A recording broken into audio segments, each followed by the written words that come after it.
You're good. Welcome everybody to the Sunday Night Showcase. It is the end of the season. Just feels like, moments ago we were getting ready for this what was going to be a spectacular season, but here we are right at the end and we can't have ended on a better note. I'm Chase Caridi here with Robbie Basel, taking you through Sunday Night Football between the Vikings and the Lions. Two absolute juggernauts fighting not just for their division, but the number one seed. And Basil, what do you think are the keys that are going to take one team to the absolute mountaintop in the NFC? It's going to come down to the quarterback play. Sam Darnold, what a story he's been this season. Starting with the New York Jets a couple of years ago, struggling in New York, going to San Francisco, now becoming a starter in Minnesota after JJ McCarthy went down a couple of months ago, and has been able to rise to the occasion, something we really haven't seen from him throughout his NFL career up to this point. And, well, good for him. He's making himself a lot of money in the offseason, but he's risen to the occasion and has gotten other players to help elevate themselves to help really elevate the offense. You talk about Justin Jefferson. You talk about Jordan Addison, who's had a phenomenal second half of the season. A defense that's really helped rise to the occasion as well. They're the surprise team in the NFC this year because Minnesota, we didn't know what to expect going into the year from them with two quarterbacks who've not played a game in the organization yet. But Sam Darnold has been able to get the job done and has helped the Vikings to a 14-2 start. No one could have ever predicted that. And on the flip side for Detroit, what a story they've been themselves. Jared Goff has been great. Amon-Ra St. Brown has been great. But what hasn't been great for them is the injuries. They've had so many key difference makers injured this season, but with how other players have been able to step up in their place, the Detroit Lions, also 14-2, have been what feels like a team of destiny, no?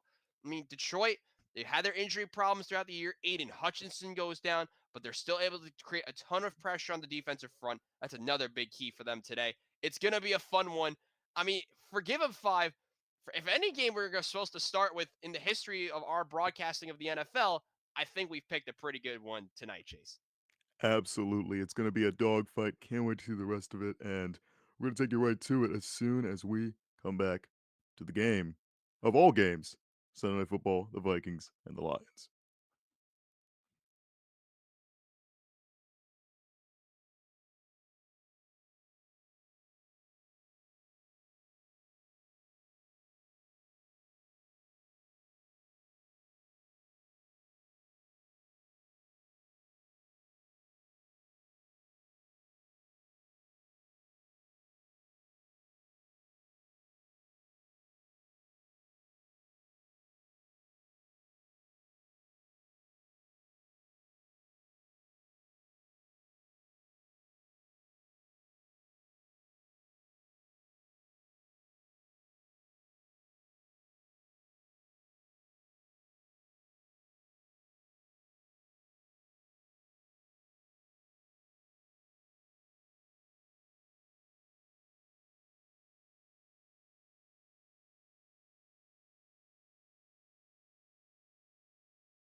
We want to welcome you guys back to the Sunday Night Showcase, regular season finale. And of course, like we said, it is leaving the best for last, the Vikings and the Lions. And while both teams have faced a lot of adversity in not just this season, but their entire history, we're really looking at two of the most prolific offenses in this league right now, aren't we, Basil?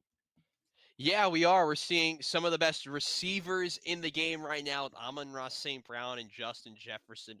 We're seeing some of the more underrated running backs in the game right now with Jameer Gibbs, as well as Aaron Jones, who's had a sleeper type of season. And we're talking about two quarterbacks who had those struggles in the beginning of their career, but have been able to accelerate themselves towards the top of the NFL at some point in their career with Jared Goff and Sam Darnold. They're two teams that one you'd expect to be here. Of course, Detroit. They have the talented roster. You expect them to be 14-2. They are who they are. The Vikings, I said this earlier, they're that unknown. They're the team that I don't know. People didn't really expect to be here, especially with all the pieces they lost. They lost Kirk Cousins. They brought in some great pieces on defense, but we didn't know offensively how they would look. And especially at quarterback, we didn't know how they would look either. But they've been able to rise up to the occasion all year. That's going to be a big theme I'm going to talk about all night. But going into a playoff game, this is where you need your players to start shining the brightest. And especially for Minnesota, who are going to have a lot of criticism, especially if they lose this, they're going to be the ones that are going to have to outplay Detroit tonight, or else they're going to be in serious trouble. Absolutely. When it comes to expectations, Minnesota in a land that they had not expected themselves to be, of course, even after the injury to JJ McCarthy before the season even started, needing to go to Sam Darnold. And what he's been able to do has been beyond spectacular. But again, it comes down to can he and the rest of the team really bring it all together when it matters most in this week onwards, because it's only going to get tougher as they reach the playoffs. Definitely. And looking at what he's going up against defensively, they have some of these players, you forget how good this Lions defense is and how many pieces they're missing. Think about this. The Detroit Lions are 14-2. They don't have a Pro Bowl type edge rusher right now on their roster because you go out, you'll lose Aiden Hutchinson, but players like Zadarius Smith, Josh Paschal, DJ Reader on the defensive front. Linebacking core headlined by Anzalone and Campbell. Secondary headlined by Kirby Joseph, who's going crazy this year with 9 interceptions. They've had everything click in a year where they kind of needed that to happen. So defensively, yes, they've been injury plagued all year long, but they found a way with the pieces they have to get the job done. They're one of the most talented defenses in the league, and they're able to help elevate their squad and help are a much better complement to the Lions offense, which can go out there and score within 2 minutes, and then the Lions defense can help get them back the ball in a snap of a finger. Absolutely. When it comes to well-rounded teams, there's really not many teams like the Lions, of course, and that's also headed by both coordinators of the offense and defense, Ben Johnson and Aaron Glenn, respectively. And moving on from this point, of course, there will be many rumblings with teams like the Jets or the Patriots, who just recently fired Gerard Mayo. There's going to be a lot of talk about these coordinators specifically because of the job they've been able to do with both injuries and expectations. Being able to match and go beyond that in this season has been absolutely incredible to watch and is going to be interesting to see whatever team they may helm or if they return to what's been a great team in Detroit. Definitely, Ben Johnson's going to be the most sought out candidate this season. I don't think there's going to be anyone as remember when Eric Bieniemy was that sought out coordinator a couple of years Oh, ago? yeah. Ben Johnson is taking that role this year. But unlike Eric Bieniemy, I think Ben Johnson should be and will be a head coach next year. His strategy, his style of calling an offense is too talented for a team to pass on. It would be very odd to me if Ben Johnson is not a head coach next year. And defensively, with Aaron with their defensive coordinator, he's done a phenomenal job as well. I think both coordinate I think there's a very good shot that both coordinators are gone from Detroit next year. It's very likely, but also what we saw with the last year, what happened with Dan Campbell and that unit, they stayed along just to keep trying to get to that mountaintop that they wanted to with Detroit. Whether or not that changes next year, we're not sure. But again, like you said, Ben Johnson and Aaron Glenn dealing with a lot to do with and with the offense that Johnson creates with so much explosiveness, not just with the players that he's given, but also with the plays that they create. And Glenn dealing with the injuries as we've mentioned time and time again. They're both two great coordinators and going to be massive parts of not just this game, but onwards what Detroit can do this year. And I don't know if you could talk about coaches enough without appreciating what Kevin O'Connell has done in Minnesota. He's taken a team that you had 6 or 7 wins as your expectation and doubled that with their roster. It's incredible the work that Kevin O'Connell has done. And now they're in position to possibly go out with needing one more win for a chance to go out and grab the NFC North title. Absolutely, O'Connell definitely in the race for not just coach of the year, but also just one of the most impressive feats we've ever seen from a coach as we're just about ready to get underway for this matchup. Will Richard, the kicker for Minnesota, is going to be kicking off for this matchup. And away we go in Ford Field for the regular season finale. Needing that one for a touchback is Detroit, as now comes on the Detroit Lions to start this one out. The Detroit Lions are, like I've said, they're that special unit. And with what they have on the field, they've had so many different playmakers go out there and star for them. And one player I didn't get to talk about is Jamison Williams, and he's going to be another player to watch out for on this team, especially with the game he just had last week against San Francisco. Absolutely. Him being a part of this team as now handoff, it's going to be to Gibbs. And Jameer Gibbs getting stuff up pretty quickly, about a gain of two or so. And we've seen his load exponentially increase with the injury to David Montgomery. And he's been able to keep up with those numbers that he was putting, even as half of a backfield, as the sole carrier now. Definitely. And Jameer Gibbs, we did like it when he got drafted, we didn't know what role he was going to have, but he's been that impactful running back, your former DeAndre Swift type of running back that you needed. He could do it all, and you saw that on first down, and you'll see it throughout tonight's game. We'll throw down here. It will be to Williams. And gets past the line, gets another couple of yards. So Detroit moving little by little so far. It's third down for this opening drive. Not the start you're hoping for if you were the Lions, but this is where they can be really dangerous. And you saw this with San Francisco, these third and medium type of situations.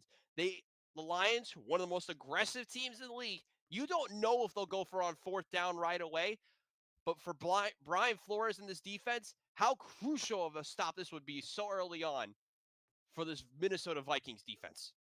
Goff alone in the backfield takes the snap. Has time, throws over the middle, and it is caught. Gibbs gets away from the defender and will have the first down going out of bounds. Great play there by Gibbs, avoiding the initial tackle and getting the first down for Detroit. This is something you'll see a lot throughout this game. These quick drag routes over the middle. And this time they put Gibbs out as a wide receiver. He's able to make the catch on the run and get away from this defender with a little bit of a spin move action, able to help get the first down, the first one of the game for the Lions. Got away from Blake Cashman on that play. One of, like we said, the acquisitions that Minnesota made in terms of free agency that has been a big time mover for what's been a good Minnesota defense. However, Gibbs just a little bit better on that play. It's now on first down. It's again a handoff to Gibbs. Gets away from the initial defender, but it's just going to go out of bounds and lose a couple as the line got him pretty stuffed there. Yeah, Gibbs just trying to get out there to the edge, got a little bit unlucky. The Vikings able to surround Gibbs very well and get a big stop on first down for a loss. Of course, like we said, the Minnesota defense, many players being awarded with Pro Bowl selections as the successes they've had at Jonathan Grenard, Andrew Van Ginkel, shown success throughout the season and definitely look to do it again against this division rival as Detroit again goes with the handoff here. And they're going to get past their own 40 as they inch ever so closer to midfield. But it will once again be third down. You take a look at the Vikings defense, 31 takeaways this season. So that's tied for third in the league. But they're the only team with a takeaway in every single game they've played this season. They're so dangerous all over the field, from the defensive front to the linebacking core to their secondary. I think they're going to cause a lot of problems for Goff tonight. Absolutely, they've been sensational as any defense in the league. It's going to be third and long here as they will go for a handoff to Gibbs, and he's absolutely taken down there. Jonathan Grenard, as I mentioned, one of the premier players on this Vikings defense, and he gets the job done to cause a fourth down early. We'll take a Grenard here coming off the edge, going up against Taylor Decker, who struggled last week. You thought he'd go off Decker. They don't get the block on Grenard, goes untouched and able to tackle Gibbs for a big stop on third down. Went to the well a little bit too much with the runs to Gibbs. Of course, like we said, the injury to David Montgomery that they've been dealing with for a little, uh, about a month now. We see what it's been, and we're gonna have Jack Fox, the punter for Detroit, send it down the field. And that one will be collected just about near the 10. Taken forward, stumbling there and taken down after about a gain of, I would say, near the 15 is Brandon Powell. And so we'll see Minnesota potentially be the first put points on the board. Sam Darnold and the Vikings get ready to come back after this.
Back for this Sunday night showcase here on Give 'em 5. It's the Vikings and the Lions.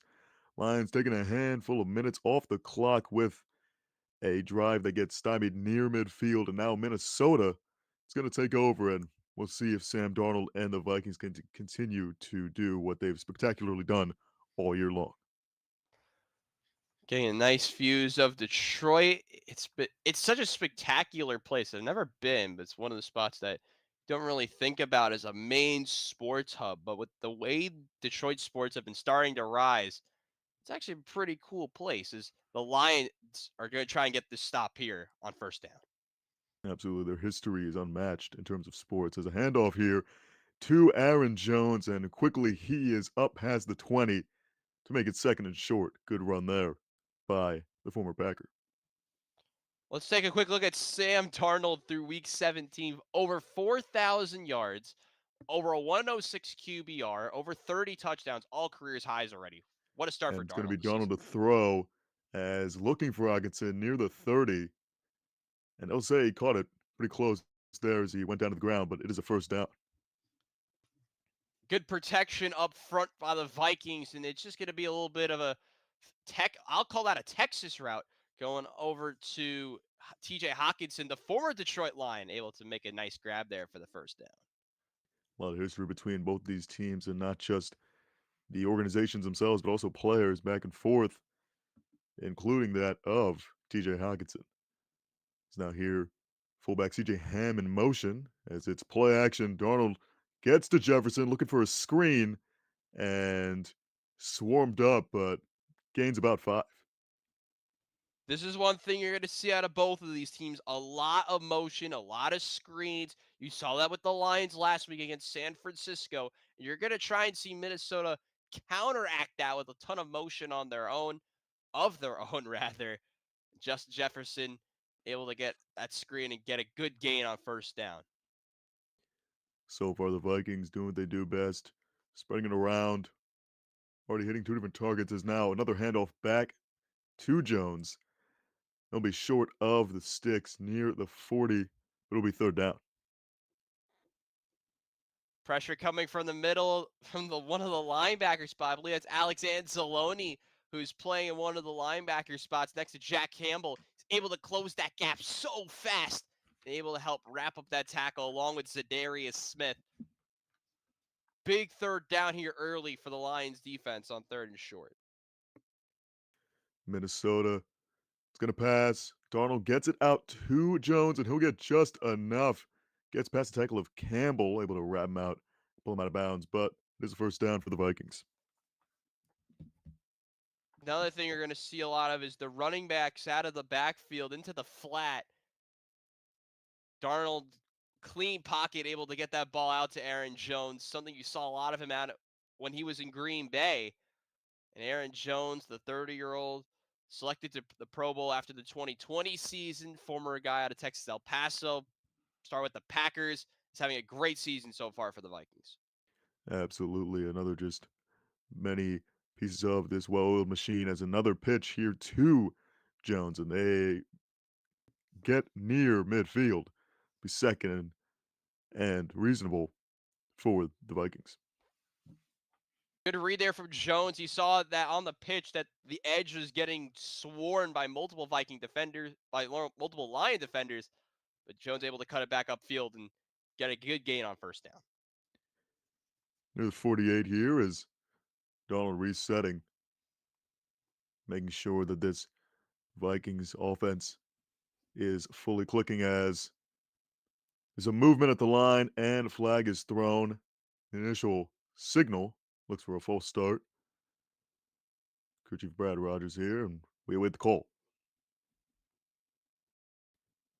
And it is a false start, taking Minnesota slightly back and slowing down what was pretty efficient drive for them so far. It looked like multiple guys were moving throughout that offensive line.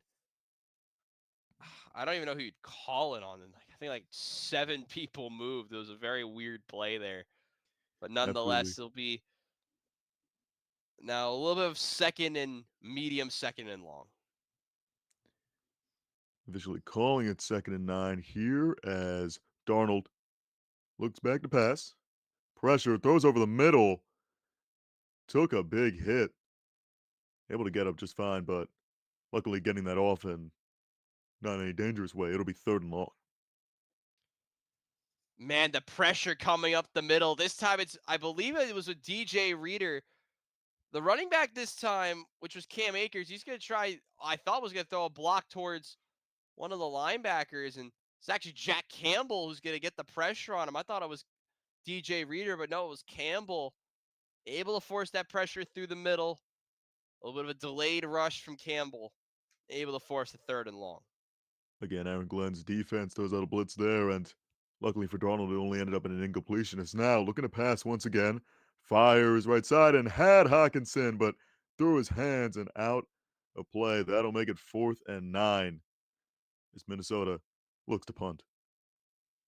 It's not a bad ball from Darnold. Maybe a little bit high and out of the reach of TJ Hawkinson.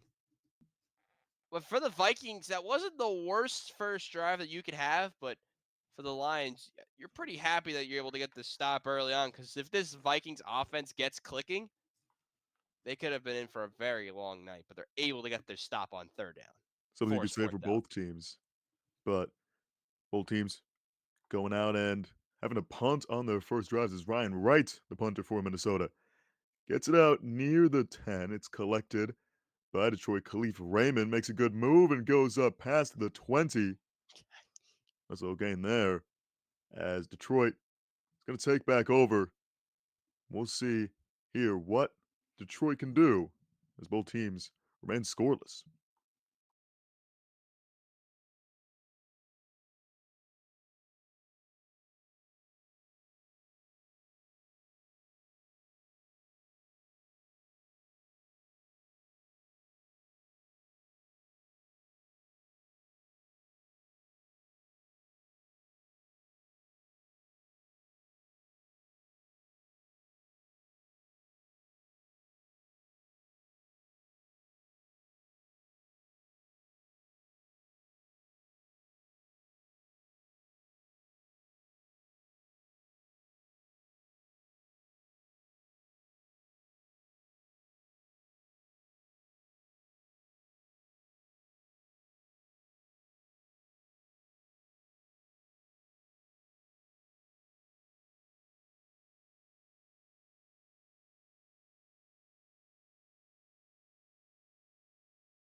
Welcome back to the Sunday Night Showcase, Game 5.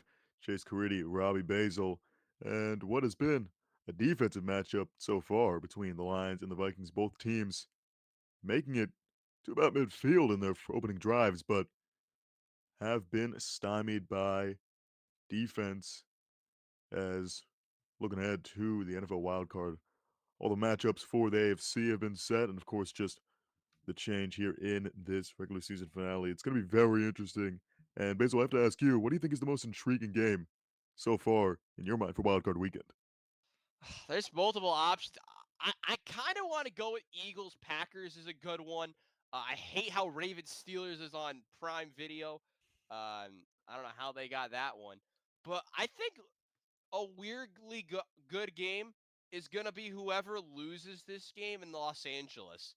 Because oddly enough, both of these teams match up, whoever loses this game and LA match up better than you think. So I think that'd be a intriguing game as well. Absolutely. The Rams had a very roller coaster ride of a season, but were very successful to end it and will have a playoff game as a handoff to, I believe, Jameer Gibbs. He's going to go forward between the sticks and get about five or so. Gibbs, and more Gibbs. You've heard that's all you've really heard so far. No Amon-Ra St. Brown, no Raymond, no whoever, no Jamison Williams. It's like I said, Gibbs, and more Gibbs. I mean, he's 1,200 rushing yards, seventh in the NFL in rushing yards this season. But like I said, he gets the ball time and time and time again. You'll see that throughout this contest. And to do that with Montgomery splitting backfield time with him for so much of the season, it's just absolutely shocking to see the numbers he was still able to put up, just showing how absolutely dynamic of a player he is. As Golf now throws over the middle and has his connection. It's Sam Laporta for the first down over the middle for Detroit. Good ball there from Goff. It looked like a block and release route from Sam Laporta, able to help get the first down, get the chains moving. Obviously, need that. Of course, as we said, going through Gibbs a lot, but it's all about the motion, all about the changes, which is what they appear to be doing right now. And we'll see just exactly what Detroit is going to do here again. Gibbs still in the backfield as Goff tries to hand off, tries to go to the left side, but wrapped up and taken down. Lead by Grenard was at least in there, as well as Ward. Yeah, I think they're going to this tackle toward a little bit of a spin move past Bullard, the defensive tackle, defensive end rather. But Gibbs could not get away from Jonathan Grenard, tackled for a gain of nothing. And so it will be second and 10. Detroit on their own 33. Play action here. Goff fires and connects with his man. Amon-Ra St. Brown past midfield. First target he gets, and it's a big one for Detroit to get across midfield. This is something that you did not see on the first drive, and you're going to see this throughout the game. It's the play action pass, just a little bit of a deep crosser, or almost a deep crosser from Amon-Ra St. Brown, able to get across midfield. Big play for the Lions. Between the numbers is Amon-Ra's bread and butter as Goff, with a good amount of time in the pocket, finally releases, but low and incomplete. Good job there by the Lions O-line, but Goff unable to connect. That's the type of throw you usually don't see from Jared Goff, able to take his time in the pocket, move his feet well.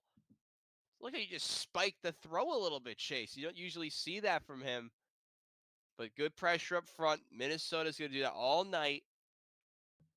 And Goff so far has been able to respond very well, but it's really his first miscue of the game so far.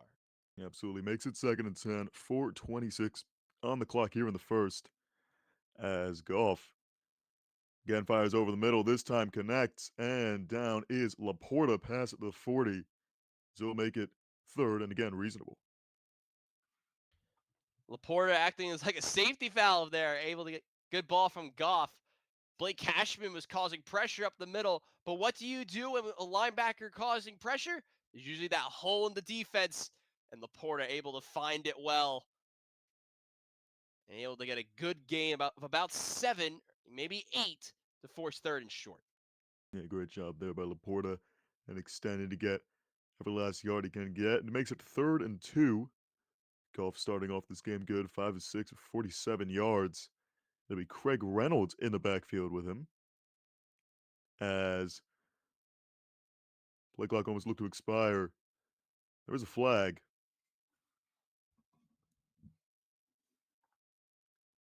and it will be instead of a delay of game. Dan Campbell takes Detroit's first timeout of this half. What's interesting is we'll stay with you for this moment here, ladies and gentlemen. Lions just didn't look like they were set and weren't ready to go, so they unfortunately had to burn their first time out here on their opening drive. But the Lions, coming off of their win against San Francisco, they were really hesitant at times to make that play action pass and throw it over the middle. Throughout this game, you saw this with San Francisco. It looked like it was the battle of the crossing route. That's what I called it when I was on the road, and you'll see that time and time again here. Both of these teams love their crossing routes, but they also love to run the ball. You have to anticipate a run here if you are the Minnesota Vikings. Motion there as it will be a handoff for the Lions. It's Craig Reynolds, and he will get to the outside and get the first down, but there is a flag. Yeah, Chase, I think this one is coming back, my friend. Yes, it is. It is a hold against the offense. Tough to see there. Zeitler gets called. So now this is turned into a third and long. We'll take a look at this one with Zeitler. Yeah, it just doesn't release the hands. Easy call there for the referees. Grabs the jersey, doesn't let go of Metellus. And it is now third down and long. Yeah, number 44, Josh Metellus, held on that play by the Detroit right guard. Is now third and 12. Trips on the right as Gibbs back in motion onto the right of Goff. It's now St. Brown in motion. Looking to pass is Goff. Fires ahead, and short of the sticks is Tim Patrick, the former Bronco. Handful of yards short will make it fourth down. Now, the decision for Dan Campbell, we look to see as it's fourth down. Knowing the Lions and how aggressive they can be, they're going to probably stay on the field. And yes, they are. But what they don't know is that who can stop fourth downs the best? The Minnesota Vikings. This should be you'll see this throughout the contest with Detroit's aggressiveness. Love the matchup at the bottom with St. Brown. He's going to have a lot of space. Watch for a crossing route, possibly over the middle. Play clock going down. They will get it off. Golf pressure, but he gets the throw off. Jamison Williams gets the first down. Takes a big pop there from Stephon Gilmore. Goes out of bounds. But the first down completion as Detroit takes the risk and it pays off. What did I say? It's the crossing route at it again. Minnesota's going to try and show some pressure initially, but some of the two safeties drop off a tiny bit, able to find just enough space for Jamison Williams to find out, make this play, and get a big first down after Goff took a massive hit up the middle. Great job by Golf getting that throw off accurate enough as a handoff here to Gibbs. Going up, breaks a tackle, and he is going to walk on in. Jahmyr Gibbs gets the scoring started for Detroit as they score a touchdown here in the first. Little under 2 minutes left to go, and what was a great drive and just showed exactly what either of these teams could do. Absolutely. Look at this play here from the offensive line. It looked like it was going to be just a halfback dive, but it turns into what I would like to call a little bit of a halfback counter.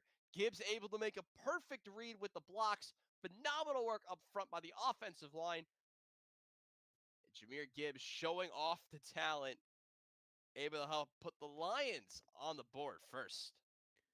Jake Bates kick is up for the extra point. It is good. Detroit leads 7-0 off the touchdown from Jahmyr Gibbs, starting off this NFC North rivalry with a rumbling rushing touchdown. We'll be back to see how Minnesota responds after this.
We welcome you back to the Sunday Night Showcase.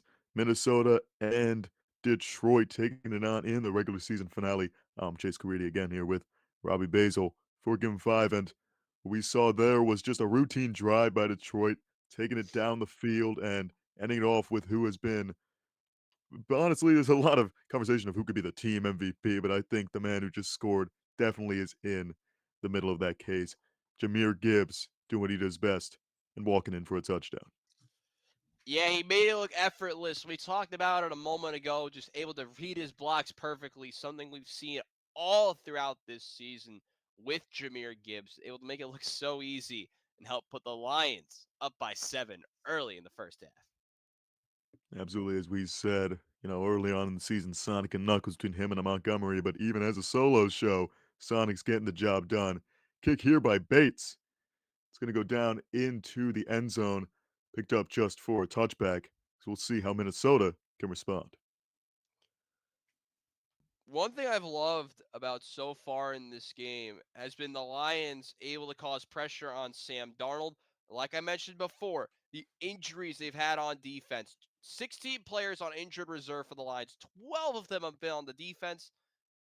And then if you look at their recent struggles, and especially in the passing defense, other than Kirby Joseph, they've had 11 touchdowns over the last 5 games with their that secondary. It's been a little bit of a struggle for them, and you're hoping, if you're a fan of the Lions, that that gets cleaned up right before the playoffs. Definitely as fake pitch there, play action. Darnold just trying to get away from the defender, and he will be sacked. A big loss there on by the Detroit defense. Getting the job done, and that is definitely not the way that Minnesota wanted to start out the drive after that touchdown. Yeah, it's big number 99. That's a Darius Smith, the former Minnesota Viking, able to re-hit the blocks well, and will just explode up the middle towards Sam Darnold, and able to get a phenomenal, make a big time play, and get a big loss on first down. Did a good job trying to keep it alive, but as we've said, Smith has been around the block in this league and has shown his success across many teams like Minnesota. Green Bay, another one of them, as running out of time here, looking to have got the throw off, gets it out to Aaron Jones. It's going to go out of bounds about near the 10. Good gain there, Jones, avoiding disaster. Yeah, I was thinking the same thing as you. I don't know how they got the snap off in time. But Aaron Glenn's defense showing that pressure up the middle. Darnold having to go into the flat, get it out right away to Jones. Now this is a big play for Detroit because you have multiple options here. Do they drop him to that cover two, cover three zone you see so much out of Detroit? Or do you see them put up more pressure and try to get another big loss to force the punt? I mean, if you know anything about Detroit, they love to take risks, but again, Minnesota running out of time to deal with that decision as gonna be able to get the throw of his. Donald had a man in Hawkinson, but just too tall. Incomplete. That'll be fourth and long. And it's a 3 and out for Minnesota, deep in their own territory with just a spare few seconds to go in the first. Just a little bit too high there from Darnold. Also, not great timing on the jump again by TJ Hawkinson. That's the second miscue he's had on the last two drives. Kevin O'Connell was like showing the emotion, knows that play should have been made. Ryan Wright's punt gets near the 30. Again, it's Raymond taking it across the field, and he's going to be taken down easily, not gaining much. Good tackles there by Jackson Ward. A little bit of scuffling here, but nevertheless, Detroit got the score, got the stop. We'll see what they do after this when we come back.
Welcome you back to Vikings and Lions. Regular season finale, big implications, and right now, Detroit certainly feeling like it's much more in their favor. Momentum swinging as we start the second quarter. Went up 7-0 on a Jameer Gibbs rushing touchdown, and then, as we just saw, a 3-and-out. Got Minnesota deep in their own territory, and now we'll start with the ball near the 30 to start of the second quarter. Robbie, what do you think Minnesota needs to do to maybe swing momentum back in their own direction? Well, one thing we saw on first down that worked for Minnesota early on in the first quarter was more of the ground game on first and second down. That's what worked more for them. They tried passing on first down last drive and it didn't work. As we're gonna get a penalty here. I think there was movement on the left side of the Lions offensive line. Looked like it will be a false start. And again, Detroit, as both teams have, dealing with a little bit of pre snap miscues. Got to imagine in this big time matchup and in Ford Field, this team that has fans that will, let's say, get over the top. Definitely tough at times as it's going to be a handoff here to Gibbs between the tackles taken down just short of the 30 for second down. Yeah, I don't mind the play call there on first down, going with Gibbs, trying to establish the ground game because you saw how much they love to use Jameer Gibbs early on in this contest. They're able to get the touchdown out of Jameer Gibbs. But this is a time, if you are Detroit, where you could really utilize that play action. I have a feeling we're going to see that very, very soon. Absolutely done a lot of that, getting multiple looks with running as it looks to be a screen as Gibbs is blown up, taking down Van Ginkel, making the play. And boy, oh boy, you just have to hope that he is okay after that. Took an absolute shot on a great read by the Minnesota defense to make it third down. My God, Andrew Van Ginkel coming off of the edge, blows up this play, sends Jameer Gibbs to another continent. It felt like it with how hard he hit him. My God, now it's third and very long. You can run whatever you want now if you're A Detroit. big loss. Detroit gonna throw, however, but will not get it off. Grenard gets the sack. And just as Detroit did to Minnesota, causes a 3-and-out. And that's definitely one way to make Minnesota's vibes go much taller. Yeah, it's gonna be off the opposite edge this time. It's Jonathan Gernard again, able to do a little bit of a spin move action, get right past Decker and get a big sack on third down. First sack of the game for Minnesota. Both team with one now is Powell collecting that punt and gets it to midfield as the Vikings looking to do some damage as we'll be back with Minnesota's drive.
We are back for Sunday Night Showcase. It's the Lions and the Vikings.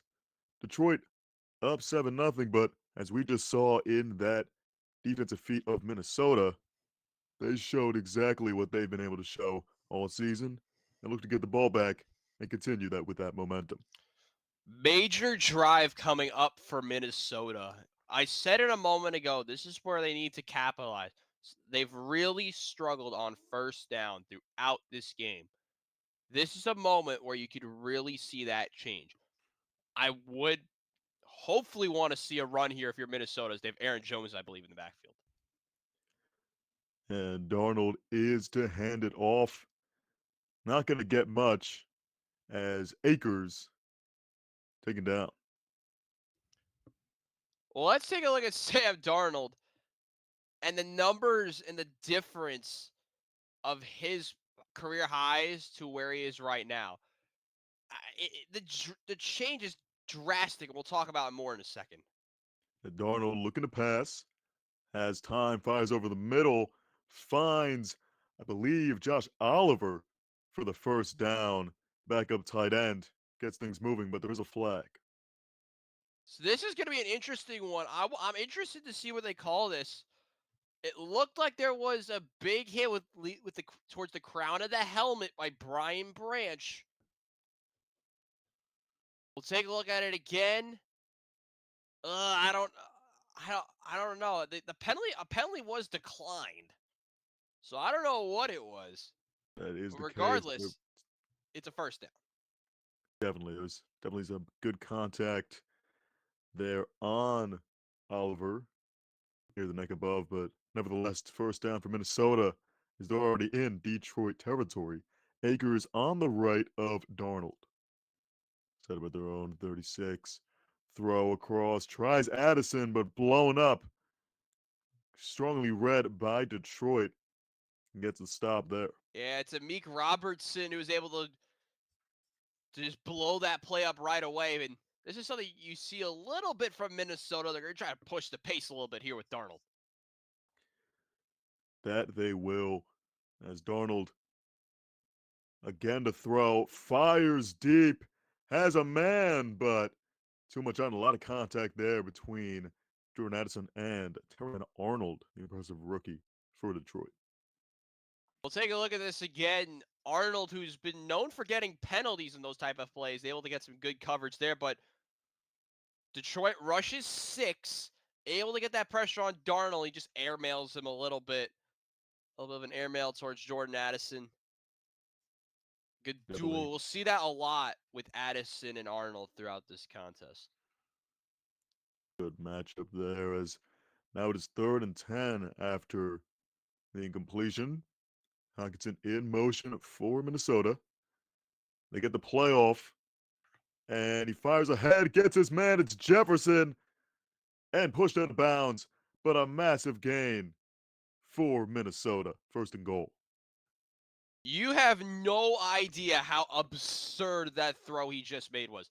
Watch this play again. It's going to be pressure up the middle by Anzalone again. I thought it was by Anzalone, but no, it's by one of the safeties. Darnold takes a massive hit, but know who's there on that crosser? It's Justin Jefferson, able to get a big gain on 3rd down. And now the Vikings are in a dangerous spot inside of the 10 with 1st and goal to go. Great job by Jefferson, who extended while in stride. As now a handoff to, I believe, Cam Akers. He's met after a gain of about 2 or so, 2nd and goal on the little run there by Minnesota. Question you got to be asking right now is where's Aaron Jones? We haven't really seen a lot of him recently. It's been a lot of the former Los Angeles Ram and Cam Akers, former I believe, 3rd round pick of the Rams out of Florida State. Really fast, can be very aggressive at times. Cam Akers loves to run downhill, and I think we might see possibly him again, or is that Jefferson in the backfield? I think we're gonna get a stoppage here, Chase. There's a little movement there. So we'll see what the call is. Again, 2nd and goal. Clock remains ticking here in the 2nd quarter. Minnesota knocking on the door of Detroit is now looking to get the play together. But it's what you said as Jones lined up in the slot there as Darnold, running out of time, just lofts it out of play for third and goal. Very weird play there by the Vikings. Justin Jefferson's going to line up in the backfield and try to go into the flat. They had a possible crossing route with a drag, rather, with Hawkinson. Arguably one of the weirdest play designs I've seen so far tonight. But Kevin O'Connell really trying to make this confusing. But now, because of that confusion, it's third and goal. Yeah, one of the biggest plays of the day so far. Looks for Hawkinson as Darnold, but incomplete. Was in motion pre-snap, but could not connect with him. That'll make it fourth and goal, and we'll see what the Minnesota decision is here by Coach O'Connell.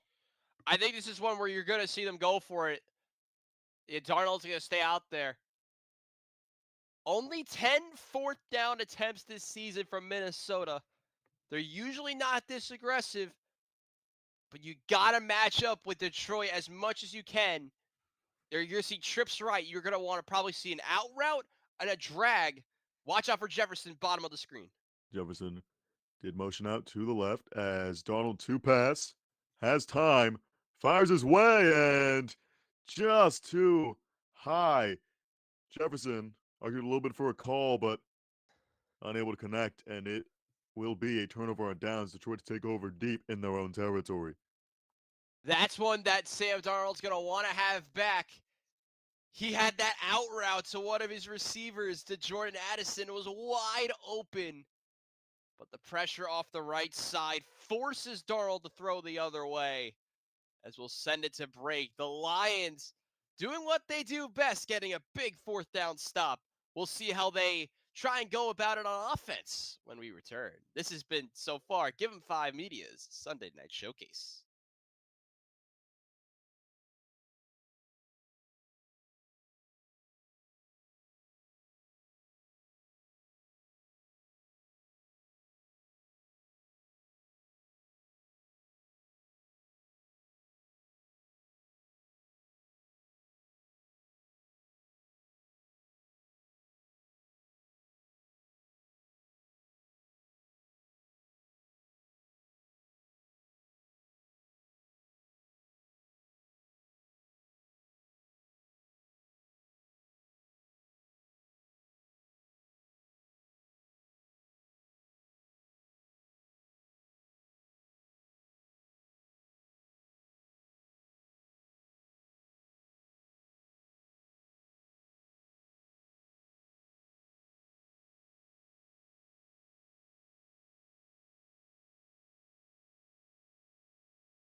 Welcome back to the Sunday Night Showcase. Here from Give 'em 5, it's Chase Caridi and Robbie Basel taking you through regular season finale of Minnesota versus the Detroit Lions. What's been a strong matchup so far. Minnesota was just on the precipice of trying to tie this game up, but could not connect. Ended up turning it over on downs as Detroit getting started off here deep in their own territory. Gibbs was stuffed for the moment, but is going to get out of bounds and get some nice yardage. About 4 or 5 on the play there. Yeah, Gibbs is one of those guys that we'll see. we're actually gonna look at one of my previous plays. Gibbs getting absolutely annihilated by Andrew Van Ginkel. I'll be honest with everyone here. I have no idea how he's not didn't really get checked for that long in the medical tent. But with Gibbs and how aggressive he can be and how much he can impact the game for the Lions and how durable he is, no surprise he's out there in the backfield once again. One of the NFL's best play action to him as Goff pressured, just tried to get it off. They're in the end zone. It goes incomplete, they say. Minnesota questioning for a safety. But we'll see what the call is here. The refs are corralling to see what the call is. So this is where this gets really interesting. Are they going to count that there's a receiver in the area?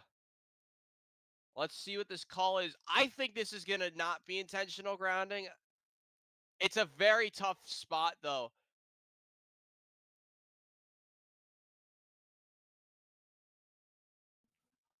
Yeah, a little bit of a bailout. We'll take a look at this one more time.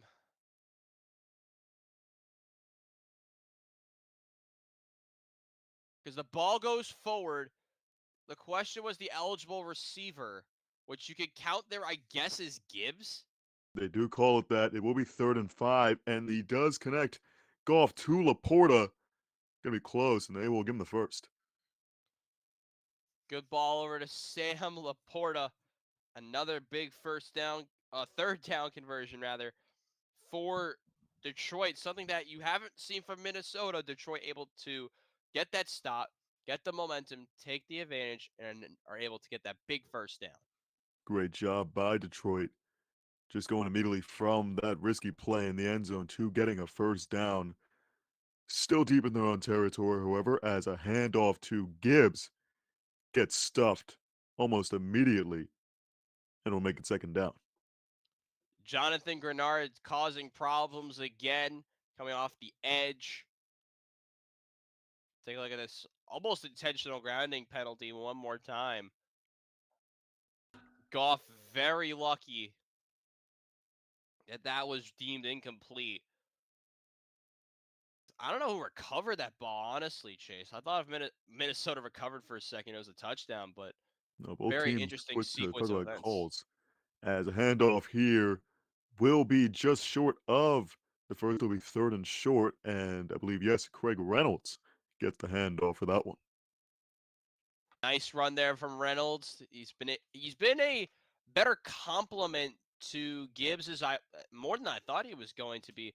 When David Montgomery went down, you didn't know who was going to be that third running back that would jump into the hole where Montgomery was going to be. And Craig Reynolds, got to give him his credit. He's done a very good job there as the new RB2 of the Detroit Lions. And you're going to see him get a lot of touches in the backfield as this game progresses.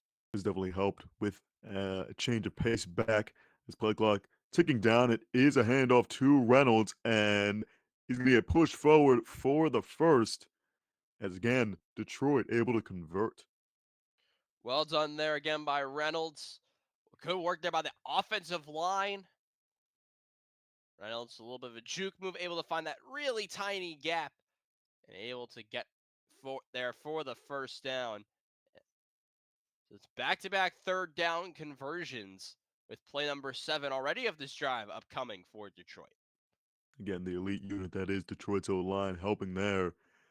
As it is going to be play action for the Lions. Pressured is Goff. Has a tipped and is intercepted.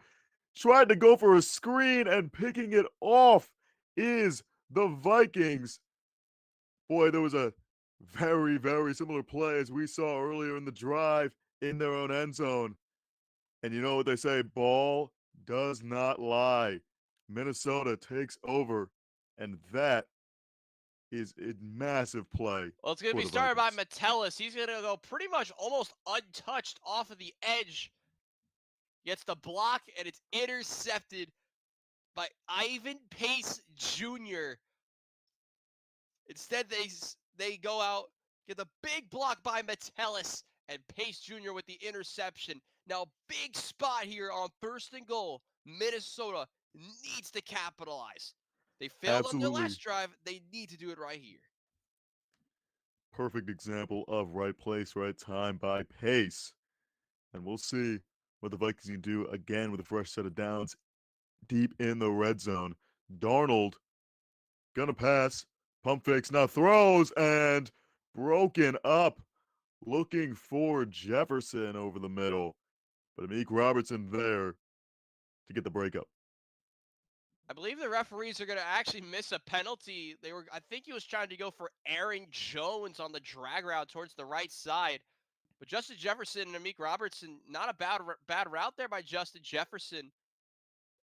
Actually, was almost intercepted there by Robertson. Got to give him his credit as well. But good coverage, able to get this to second down. Great job, like you said, by Robertson, and couldn't have been a whole lot worse for Minnesota. As now Donald set, it's play action, faked it to Jones as pressure now. Donald throws over the middle. It's bobbled by Jefferson, and they say he goes out of bounds before it incompletes. Well, that one was close. It'll be 3rd and goal. How about that concentration by Jefferson? There's no way this was in bounds. But that effort from Jay Jettas drops the initial pass, bobbles it, almost comes up with it as well. That's amazing work, even for an incompletion. But Justin Jefferson, over 1,500 receiving yards, second in the league, was just that close to making one of the, I believe, the best catches all season. In just a handful or so years of his career, he's made some of the best catches we've seen as, again, looking for another one, but just not there. Is what we've seen time and time again by Minnesota today. Darnold looking for Jefferson, and again, just not able to connect. Yeah, this was a weird play because Jefferson doesn't look for the ball initially. He's trying to complete the route. He torches the corner, Robertson, into the back corner of the end zone. Darnold, if he had another second, had him wide open, and now they go for the field goal. Kick is up by Richard, and it is very close, but it's good. And so, unlike the first time where they went for it on 4th and down to try to match Detroit, they get the easy field goal, 3 points to make it 7-3. What a close game. We'll be right back with you, Chase and Robbie, for Sunday Night Showcase.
And you're good whenever. Case, Chase Caridi here with Robbie Basel, and It was quite the series of events for both teams, going from an interception by Minnesota to then multiple miscues by the Vikings offense trying to tie up the score. They just have to go for a field goal to make it 7-3. Robbie, what are your thoughts on just the last couple of minutes of this game? It's been a little interesting. I think it's the best way you could put it. Because as this kick is away, and I think this is going out of bounds. Never mind. It's just barely goes into the end zone. It's been interesting because Minnesota has had opportunities more than you would think, but they haven't capitalized on anything. And it's as a viewer and as a broadcaster, it's a little bit frustrating because there's a good chance that Minnesota should be winning this game already. But right now they trail 7-3 because of missed opportunities and that alone. It's really interesting. And if you're Detroit, this is a situation where you need to capitalize on Minnesota's miscues. Definitely. Here they go for the play action, and then over the middle, the connection there to, I believe, Tim Patrick for second down as Goff quick on that throw. And like you said, it's very interesting with what Minnesota has been able to do, get momentum back, and then just lose it on inaccuracies and, play calls that weren't there. It's very interesting to see how Detroit has been able to capitalize on this, but like you say, Minnesota definitely kicking themselves on some decisions and look to stop Detroit from doing better on any others. Again, a little turnaround there by Goff. He gets the completion to St. Brown.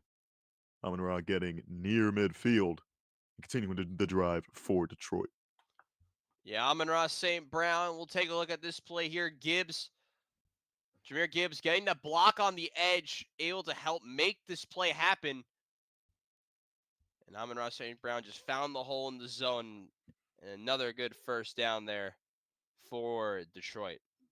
The handoff from Goff to Gibbs as they'll get a couple of yards there, and Detroit doing what they do best, just continuing to move down as we saw on the past couple of play action plays, just getting that quick turnaround for Goff to hit his guys in stride, like Patrick or St. Brown. It's definitely done wonders throughout the season, and it's helping them right now. We reach under 5 minutes left to go in this first half. Goff with Gibbs in the backfield. It's another handoff to him. Tripped up by Pace, and it will be third and short. Another big player made by Ivan Pace Jr. able to help close that hole up very quickly because you do not want to have to tackle Jahmyr Gibbs in stride. Ivan Pace Jr. has 3 sacks, 1 fumble recovery, returned that for a touchdown.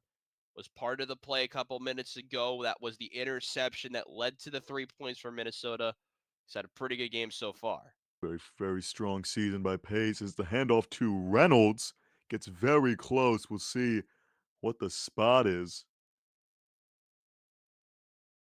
Obviously, Craig Reynolds, the change of pace back, and they will be just short. And of course, we know Dan Campbell. It almost feels like a guarantee of what the decision will be with fourth and inches against this Brian Flores led defense. Now, this isn't the Philadelphia Eagles, so you automatically don't know what this play is going to be. But you have to expect this is going to be a heavy set, and we're going to get a timeout, I believe, by the Lions.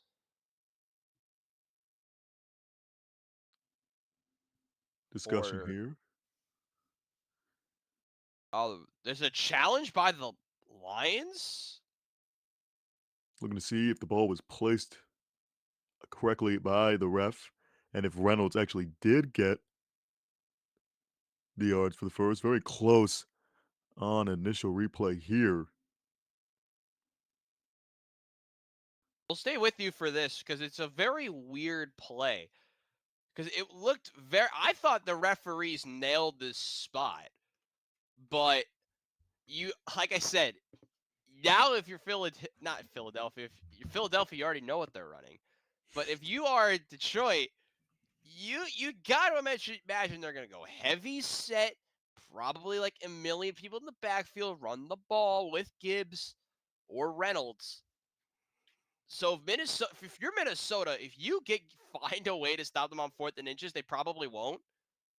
That would be such a game changer for them. As since we are closing in towards the end of the first half, we'll tell you what's coming up next on the Given Five Media's Sunday Night Showcase halftime report, featuring stats, breakdown of the first half, and some of the weird results from earlier today, including your Buffalo Bills losing to the New England Patriots earlier, which I know is probably an edgy topic for you. I mean, my team won today, even though it's kind of pointless. Yeah, Uh, well, Shout out Aaron Rodgers getting his 500th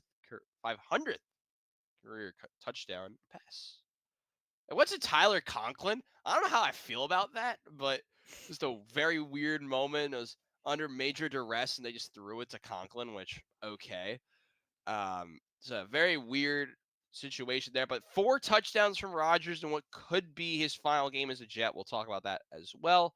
All coming up on the Given Five Media halftime report. And real quick, because we have time still, do we have anyone in the chat? This is a chat needed question. I'm gonna have my Chipotle during halftime. What do y'all put in your Chipotle bowl? Comment down below. Chase, what do you got? listen, man, I'll admit to you, I'm not much of a Chipotle guy, Fair enough. but I appreciate just the basics in every bowl and burrito. As we return here to the game, pace paced brilliantly between our topics, looking to see whether or not Craig Reynolds, backup back for Detroit, was able to get the first. Dan Campbell throwing the challenge flag on this play, and honestly, you're not getting a lot there. And that makes sense that the call will stand until Detroit left with one timeout in the first half. But with 4th and inches, Dan Campbell and his bag of tricks. It's play action. Goff fires, and it is, I believe, broken up. When he got a hand on his defensive line as that one lands well far and away from any target. And so the second turnover on downs we've seen in this game, one by each team now. We'll take a look here by the pressure of Minnesota. Yeah, they go man for man up the middle. Good, not bad protection there by the Detroit Lions offensive line.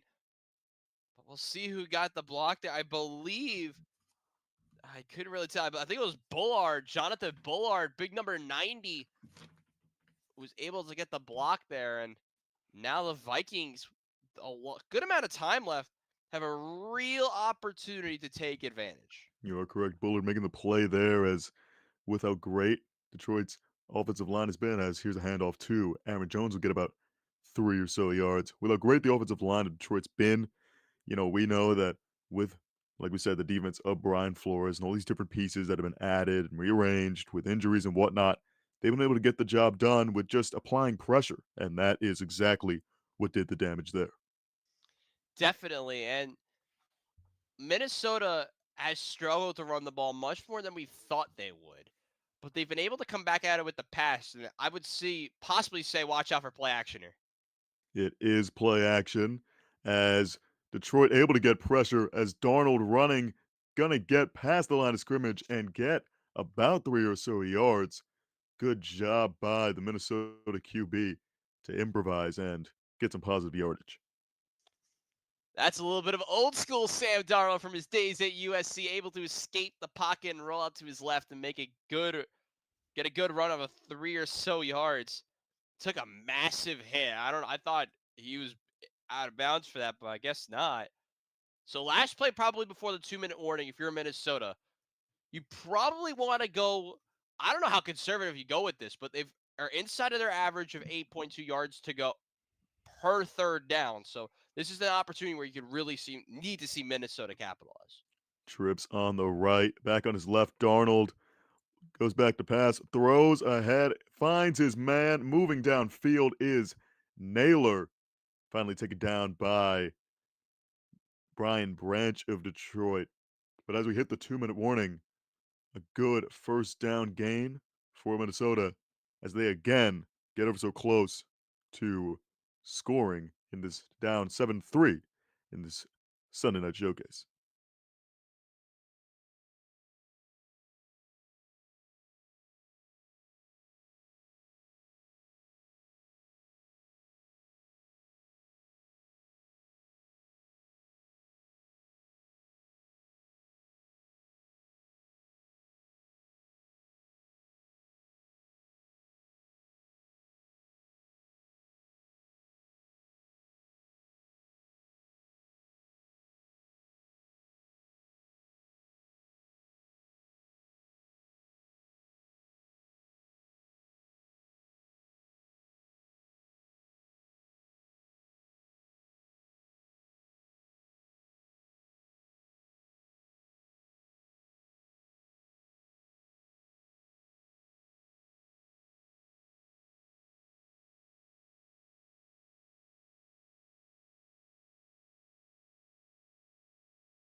Coming back from the 2-minute warning here in Detroit, and it is last regular season matchup, and it has been a doozy so far. Minnesota and Detroit. Detroit leading 7-3, but the Vikings, despite many miscues by the offense, are now again moving down the field as Darnold here set on first and 10 on the 36 of Detroit. Handoff to Jones. Doesn't find anything initially. Spins around and does a good job getting some nice yards out of that. And former Green Bay back makes it second and about 5. Good run there by Jones, able to get that second effort, extend the play. And it looked like initially he was going to get tackled for a big loss, but now they got a second and medium. Weird, interesting strategy by Minnesota, trying to milk that clock as much as possible, trying to get themselves into a more comfortable spot to score a a good bit of points. Is an interesting choice here as the pitch to the right is to Jones, who will get the first down and get just outside the red zone as flag flies. So we'll see what happens here after the first down, again by Aaron Jones. I'm interested to see what this is for. I didn't really see anything. I assume this is going to be on Minnesota, but Continue to discuss here. So we'll see 116 on the clock. It is a hold, however, on Detroit. And so the defensive holding is the call. And we will see Minnesota as they continue to move down. Already had the first. And clock now down to 116. Still moving. And we'll see how they continue on this trek down to the red zone. well, the red zone, as you know, Chase, so far in this game has not been their best friend. Over 2 on trips to the red zone so far. They're 10th in the NFL in red zone conversions into points. They've struggled on that so far. Play clock almost running out. It is a handoff to Jones. So he'll get just about a yard or so as again the clock continuing to tick down for Minnesota. So now this is the part where you question, when does Kevin O'Connell go out and use those timeouts? Because pretty soon you're going to have to start asking those questions as the game clock runs inside 50 seconds. Arnold going to pass, looking downfield now, takes the check down to Jones. And again, just short yardage makes it third and reasonable as we are reaching just about half a minute left to go. Third and 6 is what they have it as. As Minnesota, timeout finally taken here, I believe, with 28 seconds left to go in this half. Minnesota's charge of their first of the half. As like we've said, Kevin O'Connell, very interesting to see what this offense will have to do after, as we've seen, miscues early on. Yeah, let's take a look at a matchup real quick. Justin Jefferson and Amik Robertson, 15 matchups so far entering this drive. Only 2 catches for 37 yards for Justin Jefferson. But one thing we've seen a lot from Detroit so far is a ton of man coverage, which has really helped Robertson against Jefferson, oddly enough. And that matchup so far, not the way you thought it would go with Robertson getting the best of Jefferson so far. Absolutely has done his part, and also, as we've said, self-inflicted wounds by Minnesota has aided in that. Third and 6 for the Vikings. Darnold back on his left, pressured, gets it off, but lands in the middle of the field, nobody home. Maybe fourth and 6. And now the decision for Minnesota with 24 seconds. I believe they might go for the field goal here. It's pressure off the left side once again. That's where you thought. Good pressure there once again, forcing the Darnold to throw as he gets hit. And now Minnesota forced to take another field goal. Well done by Aaron Glenn's defense. Emphatic response by the Lions DC. As the job is done, they cut the lead. Minnesota with a 31-yarder. Richard is good. Makes it 7-6. 20 seconds remaining in the half. And I mean, you have to think about Detroit and Minnesota, both of them thinking in their minds with 20 seconds left to go. If this is just taking the half or potentially try to get one big play out of this.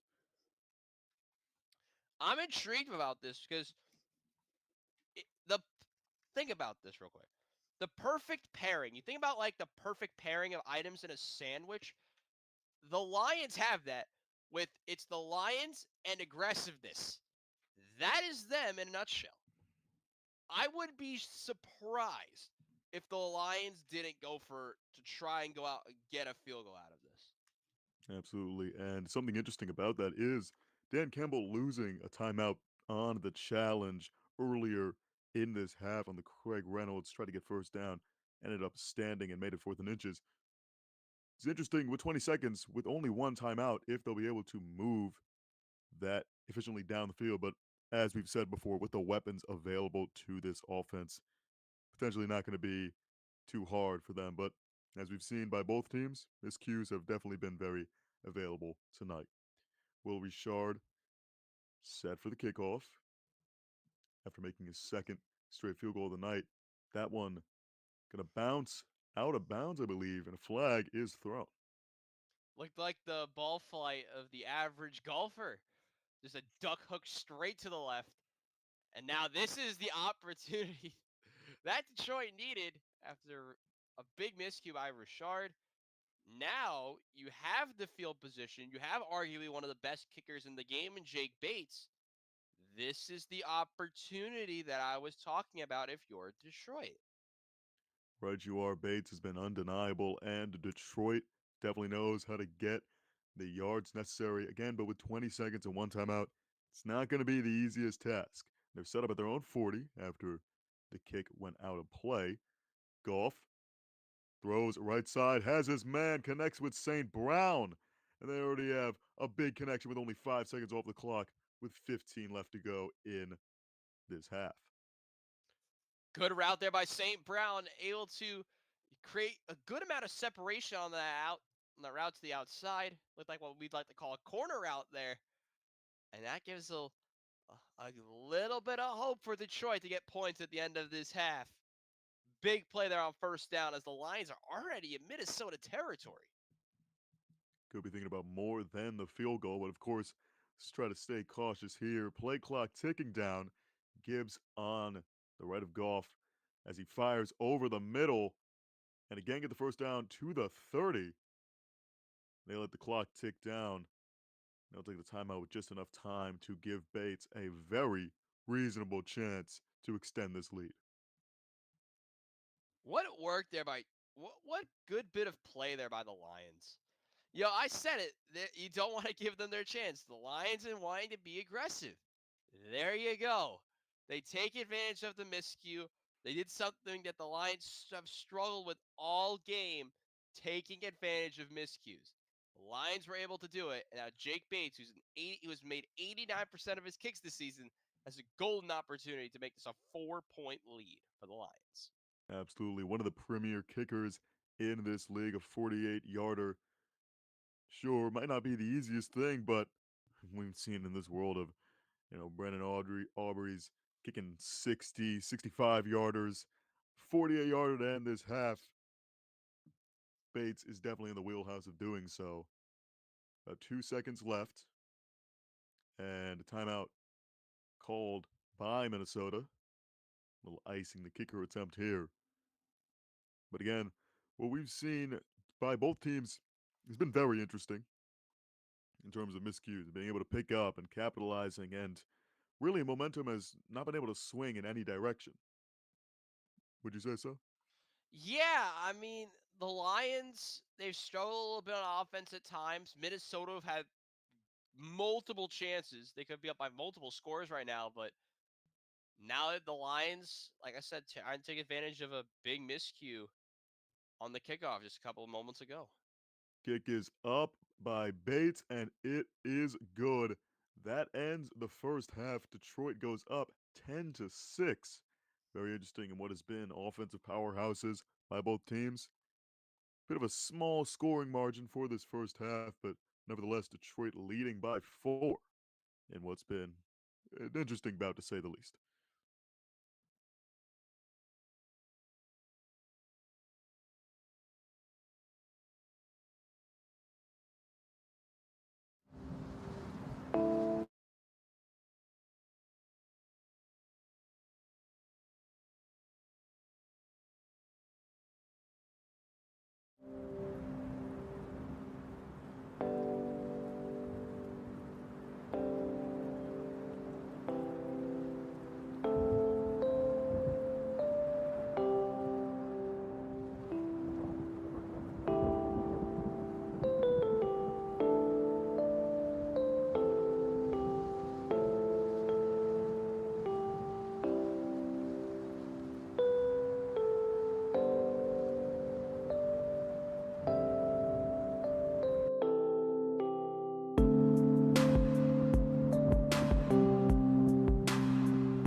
We welcome you to the first half report here from Game 5 on this Sunday night showcase between the Vikings and the Lions, and two of the best when it comes to NFL teams this season.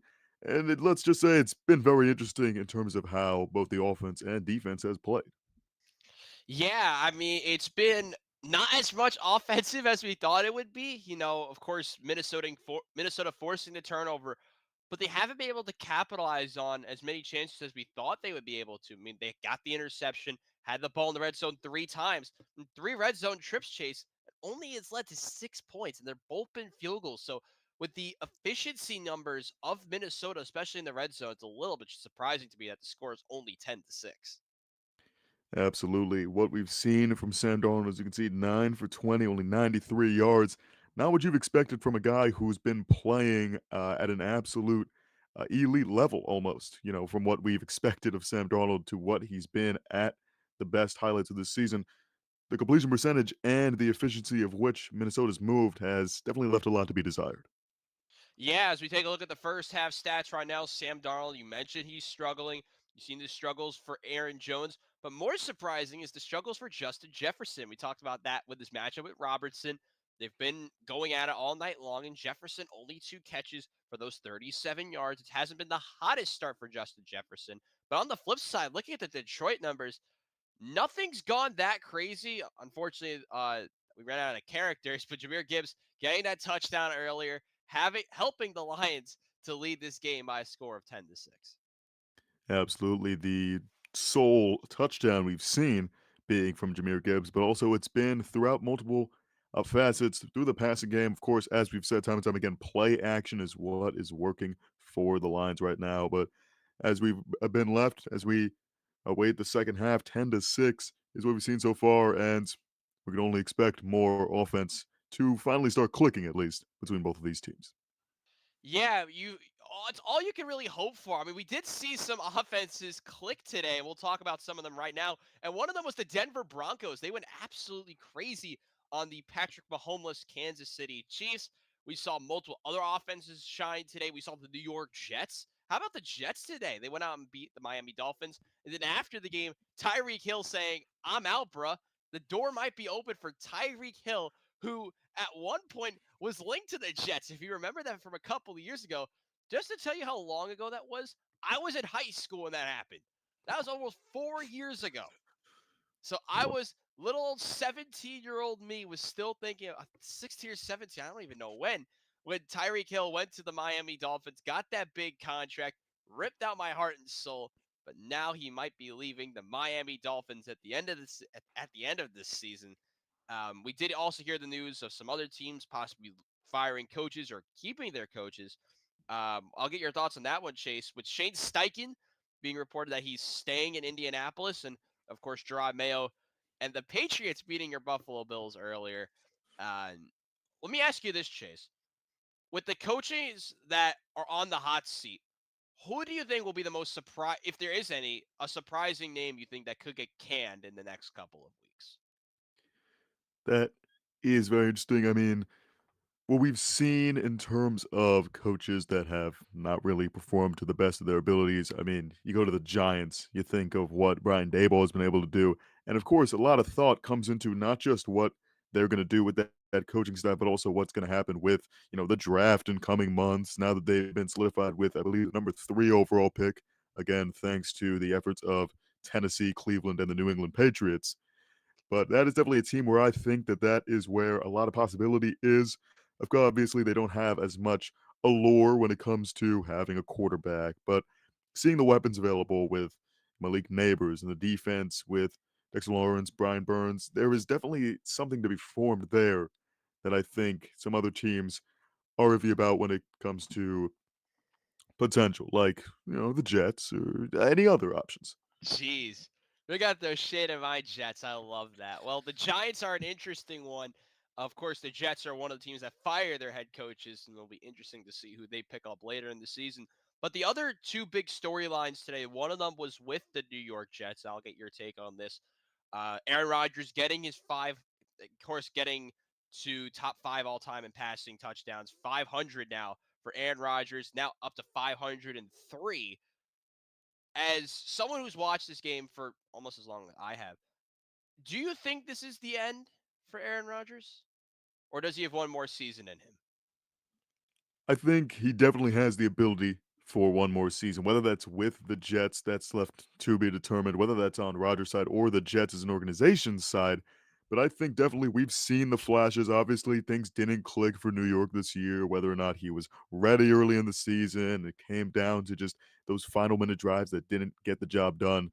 It's going to be interesting, but I think Aaron Rodgers definitely is going to keep it interesting in terms of what the decision will be by next season.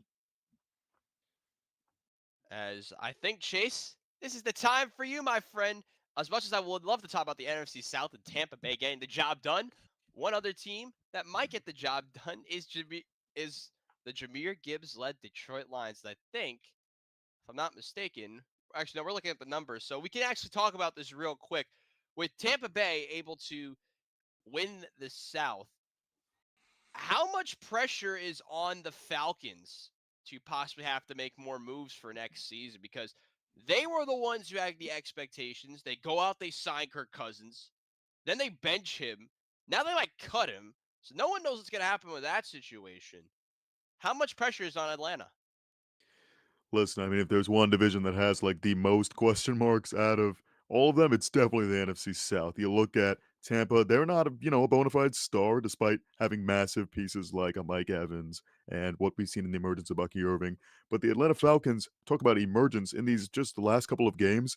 Michael Penix has really impressed a lot of people like myself in what they've been able to do and finally capitalize on big time players like Kyle Pitts, Drake London, Bijan Robinson. Think it's very interesting, and I think Raheem Morris with a full year with his guy that he took that early on in the draft, it's going to be very interesting. And I think the Falcons definitely have a brighter future than some of its components in the NFC South.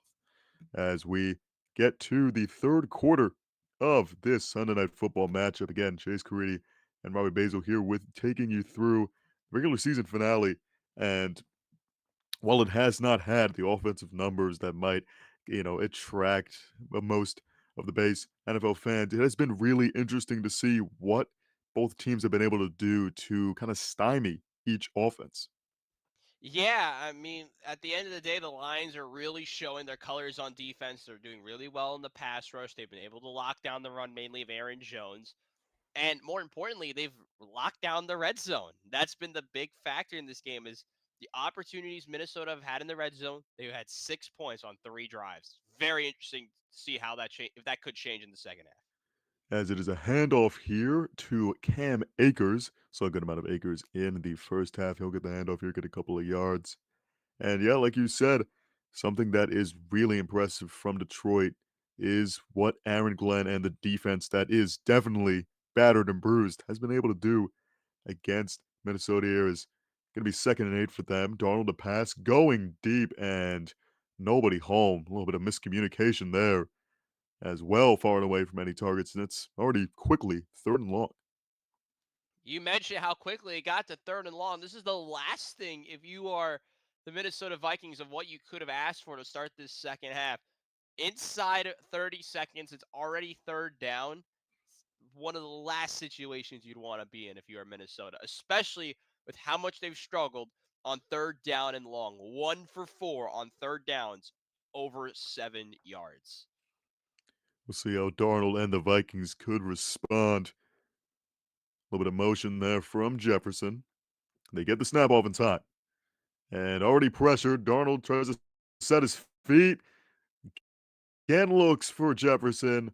Broken up, but flags to immediately Amik Robertson's dismay. We'll see if the call is against him in Detroit. Despite Chase lagging like crazy there, I think I'm going to have to agree with the ref. Oh, it's going to be only illegal contact, so it could have been worse. It could have been much, much worse. Is the legal contact, which will result in a first down. So a little bit of a bailout for the Vikings. Just kind of what they needed. We'll take a look at this. Actually, it was Brian Branch in coverage. Take a look at this play off the ball. Does he hold him on the breakout? Yup, he does. A little bit too handsy there from Brian Branch. Second time he's been penalized today.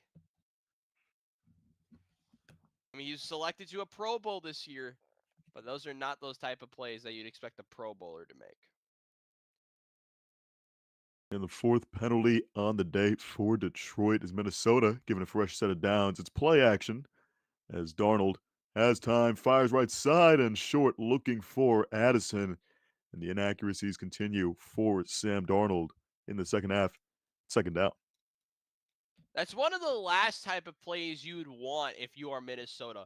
It are struggles from Sam Darnold now. And what I mean by that is so late in the season, you haven't seen Sam Darnold struggle this much in a game in a long time. And now this is the last thing you want is I believe it's Aaron Jones coming back. I didn't know if he was hurt or not from earlier, but looks like we might be able to see a little bit of number 33 later on. We did definitely see him take some plays off from the field during some offensive drives by Minnesota. Definitely a facet that is incredibly important to how they work. As here's a run by the backup running back Cam Akers, taking it past 30, past the 20, finally wrapped down just around the 5. Joseph able to get to it for Detroit. But as we're saying about the return of Aaron Jones, meanwhile, Cam Akers doing the job and getting Minnesota right to where they've struggled before, but looking to change right here. The parting of the Red Sea, as you'd say, looked like initially a halfback counter, but turns into an explosive play by Cam Akers. I was talking to you about his speed from earlier. That was one of the big things that you loved about when Cam Akers got drafted, his physicality and his ability to get going, especially in the open field. That's a perfect example. And now another chance for Minnesota to capitalize in the red zone. And it will go to him once again. Pretty quickly picked up at the line and taken down. As we said, Akers has had his flashes, his moments, explosive for the Rams or the Texans. And just like there, we showed his effortless plays at moments to look like something in the making. However, it is second and goal here for Minnesota. Not really what you're hoping for on first down. They get stood up right at the line of scrimmage. But this is a big play for Minnesota, or big series rather. They just got the longest play of the game so far by anybody, 58-yard run by Akers. Now you have that bunch on the bottom now turning into one, and we'll see what Darnold does here. Couple of fakes there. He gets it off to Jones. Just returning to the game, and he's taken down near the 2. First play back for Jones. Positive yardage there, but again, just unable to cross the end zone. It's third and goal. I really thought they were going to pitch it, do the little toss to Jefferson, but they decided to go into the flat with Jones. Good ball there from Darnold. Nice hit by Robertson. It looked like he actually punched Jones first, which you don't typically see that. But here we go. Big third down here. Watch out for the route at the bottom with Jefferson. Play clock going down, I believe. Tight end Munt in motion as Darnold quickly turning out of it. Throwing across his body and just out of play as again they reach fourth and goal. And another opportunity gone by for Minnesota. We'll see what they do here. 12:06 and the clock stopped here in the third quarter. This is the theme of the game so far from Minnesota. Able to get down right towards the goal line, but haven't been able to put the final nail in the coffin to finish it off. This is another chance to make a stand for the Detroit Lions defense. Watch for the bottom of the screen. It's Robertson and Jefferson. Will probably be looking that way. Missed on a fourth and goal. Went for field goals ever since. Trying to get a touchdown here. Darnold with time now. Rolling to his right. Fires and incomplete. Looking for Jordan Addison. And again, stopped. And again, missing opportunity for Minnesota. Detroit to take over. And what's just been quite a strong night. A lot of contact there between Arnold and Addison. Nevertheless, Detroit out with the ball when we come back.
Well, it's been an interesting game already as we've seen Minnesota and their offense been a little iffy. Another turnover on downs here, but let's get the chat a little bit involved. Basil, how about you answer a question for our very nice spectators and viewers?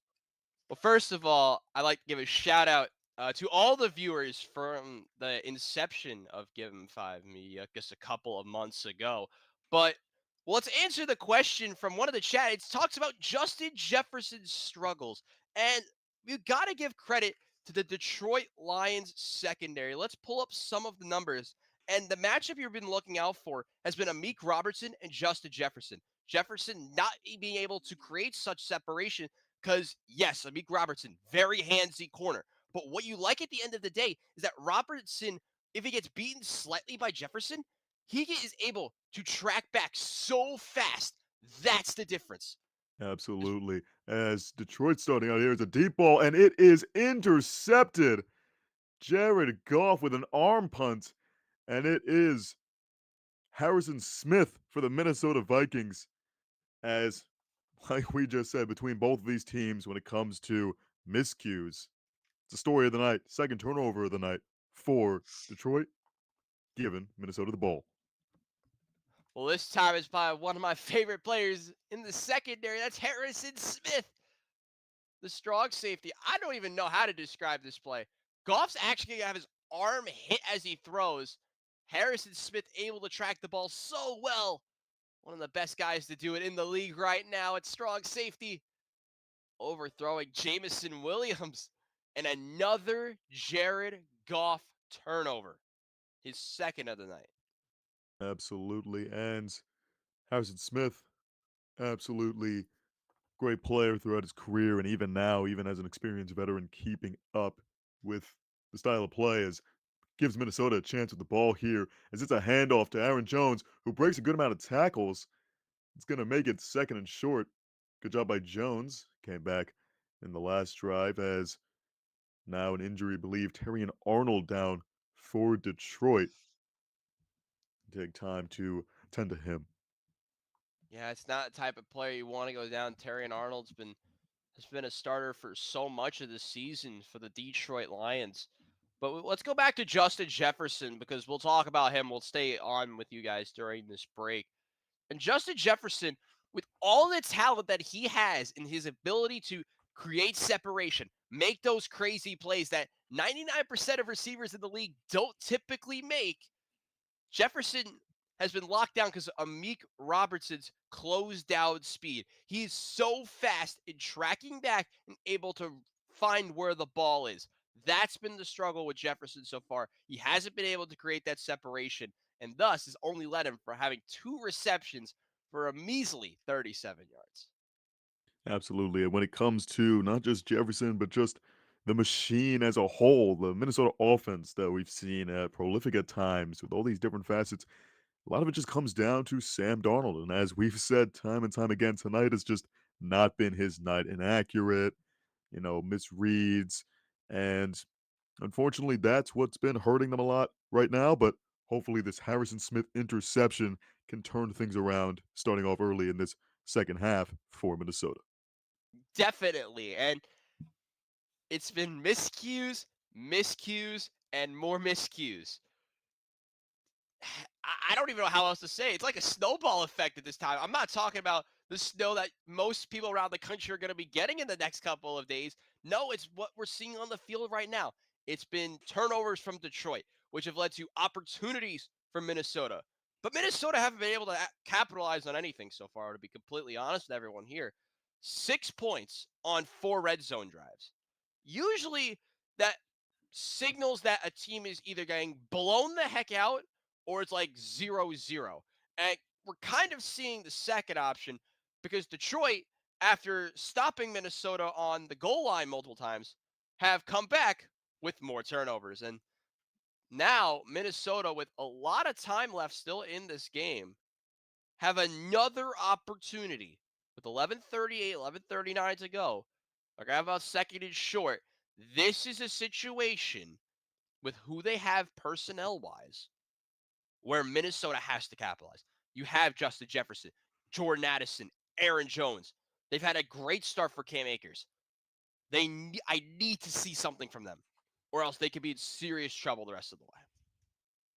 Serious trouble they have been in so far, and it's been a testament to dealing with a defense that has been battered and bruised. Of course, still looking out for the injury to Terry and Arnold, who now Yeesh. helped out on the sideline. And take a look at the play here, trying to tackle attempt on Aaron Jones and just getting twisted up. Again, with his teammate, a little bit of friendly fire there. You hate to absolutely see it, but as we've said time and time again, Glenn's defense dealing with injuries, and they're going to have to deal with a little bit more here as a little pitch out to Aaron Jones is going to get the first down for Minnesota. Yeah, it's just a quick pass into the flat going with Aaron Jones.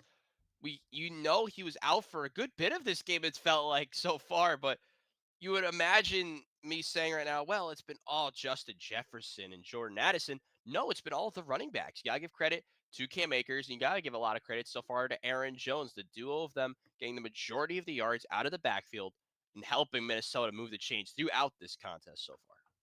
Absolutely. An unsung hero is Akers for this offense, but with Jones back in it, definitely makes it interesting. Play action. Darnold just tries to get it off, almost right into the hands of a defender. Gets it off to Darius Smith with the near chance there as it makes it 2nd and 10 after the immensely strong pressure on Darnold. You want to talk about friendly fire? There is almost a moment of that right there with the former Minnesota Vikings, Darius Smith getting the interception. But hold on, we do have a penalty, and it's intentional grounding against Sam Darnold. So you want to talk about failing to capitalize? Welcome back to this once again. We'll take a look at, was Darnold in the pocket? Comes back into it. I think that's kind of harsh. I think it's kind of harsh. I don't know if he's in the pocket or not.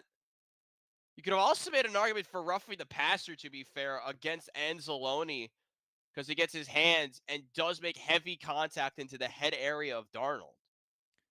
So you could have had an argument for both ways, but this just went from a second and manageable to now, as you can see on the scoreboard, 2nd and 23. Big change from what looked to be some gain there by Minnesota. And now near midfield, again, as we've said, just getting in their own way, looking to change that.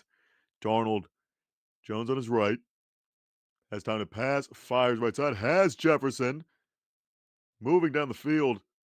You saw Meek Robertson on the coverage time there.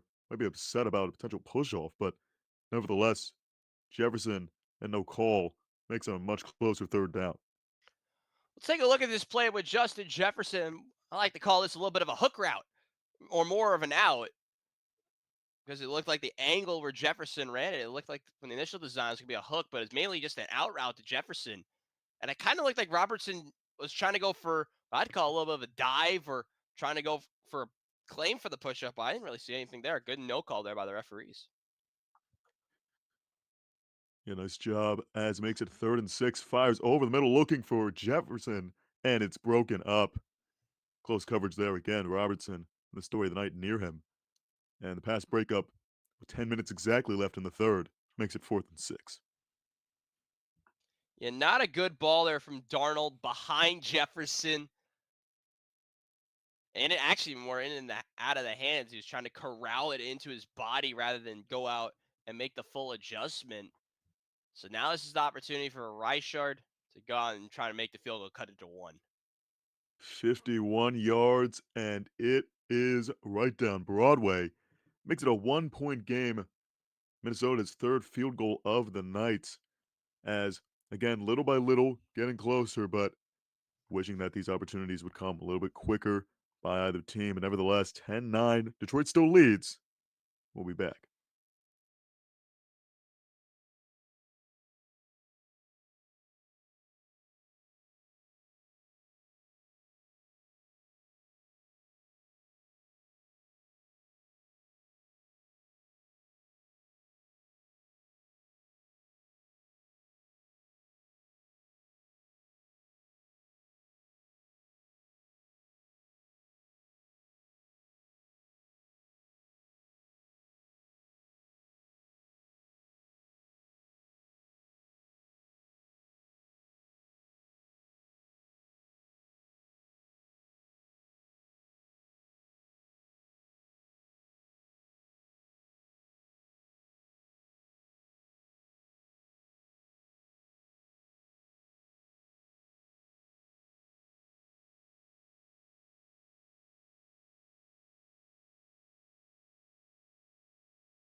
Welcome you back to the Sunday Night Showcase. I'm Chase Caridi here with Robbie Basel. And for what has been a very interesting matchup for the last game of the 2024 NFL season, regular season at least, Minnesota inching closer and closer, but not been able to capitalize really on any of their offensive opportunities. I think that's an understatement. And I'm trying to put this as lightly as possible. I think that's an understatement because they've had countless opportunities in the red zone, countless opportunities to get back into this game, and they just haven't been able to take any of it. Maybe that's like a late Christmas present. I don't know, but now Detroit will have the ball at their own 30. Have it. They have once again a chance to try and build their lead because now they kind of have to because despite Minnesota at times getting in their own way, the Minnesota defense has put on a show so far. So got to give them their credit as well as the Minnesota defense. One of the main reasons why they're still in this game. Definitely, truly, the opportunities that have come to Detroit have not been as numerous as Minnesota, but nevertheless, like we said, getting a touchdown when you get that far deep does wonders. As a play action attempt here, it's a throw out to Jameer Gibbs, outrunning the defender, and will be very near to or towards the first down. Good job there by the Detroit back. Yeah, it's just a simple, quick pass out to Gibbs out of the backfield, using it, able to utilize his good speed, able to try to get to the edge. Just sure will be second and a long one, as I believe he's in the backfield once more. And in motion there, I believe it's Williams. It's a handoff to Gibbs, who is very close and finally pushed forward for the first down. Again, as we've said, Detroit's O line acting a lot like the MVP in this match, at least, giving ample opportunity and time to both the quarterback and running back as Gibbs gets help pushed forward for the first down. The second efforts, we'll talk about that in a second, as the Lions are going quick. Quick throw out here to Laporta. And like you said, just keeping up their pace and making it second down. That's something you will see probably more later in the game if needed is the pace in Detroit because they can come at you in a snap of a finger or can make this really long. It's down on the field now. I believe it's Harris. It's Phillips, the defensive tackle. That'd be a big loss. He's actually had a pretty solid night so far, Chase. Harrison Phillips, former Buffalo Bill, now Minnesota Viking, definitely does make his mark in the trenches for teams he plays for, and that is definitely a tough loss for Minnesota, at least for the moment. So far, it's been a 1 point game. It's been a battle of the trenches. And when you lose a physical beast like Harrison Phillips in the middle, how much can that change for Minnesota? I'm interested to see whatever changes for them. Let's see, it does not change the Detroit plan, however, of just running it to Gibbs and Gibbs doing what he does best, just enough for the first. Pushed ahead there. And see how they spot in. They do. Set it as first down for the Detroit Lions. This is what you're going to see a lot now from the Lions trying to drain the clock, get this game moving a little bit. You saw this with San Francisco back on Monday. Well, the clock was drained by Detroit time and time and time again. We're going to see this now a lot more, and also probably feature some play action passes. And right there, it was a screen to looked to be Jamison Williams, but Byron Murphy Jr., the defensive back for Minnesota, read it well and got the stop. Yeah, Byron Murphy. We haven't heard a lot of him today, but one of the big traits you like about Murphy is his ability to go out there and make a tackle at the cornerback position. We'll take a look at him right now. Selected to his first Pro Bowl this year, the 26-year-old out of Washington has been a significant key to this defense on this outside in a secondary that needed to prove a lot this year. Some motion here as second and 15, blown dead with a flag. And it will be false start for the offense. And so after that stop, And loss of 5 from the tackle by Murphy, and now the false start by Decker. It's going to be second and quite long for the Detroit Lions, their 5th penalty of the night. Yeah, it's with Taylor Decker. He's been really struggling on that left side. You saw that last week when he went up against Nick Bosa. Now he's struggling, continue to struggle going up against Grenard on the right end position. We'll see him at the more towards the top of your screen. Second and 19, they have it as Goff fires ahead. Nice pass. Believe finds Laporta to make it third and quite reasonable. Good job by Goff with the presence and shot downfield to Sam Laporta. This time you got to give credit to Craig Reynolds. Throws a big block on number 0, Ivan Pace Jr. Pace almost going untouched to go out there and probably clobbers Jared Goff, but Goff able to stay patient in the pocket, able to look over the middle and find Laporta for a big third and short. The motion there is Williams as on 3rd and 2, Goff fires up the middle and gets St. Brown. Amon Ra, another catch for his night, past the 30. Good gain there. Yeah, fourth catch for Amon-Ra St. Brown tonight. It's just that quick little.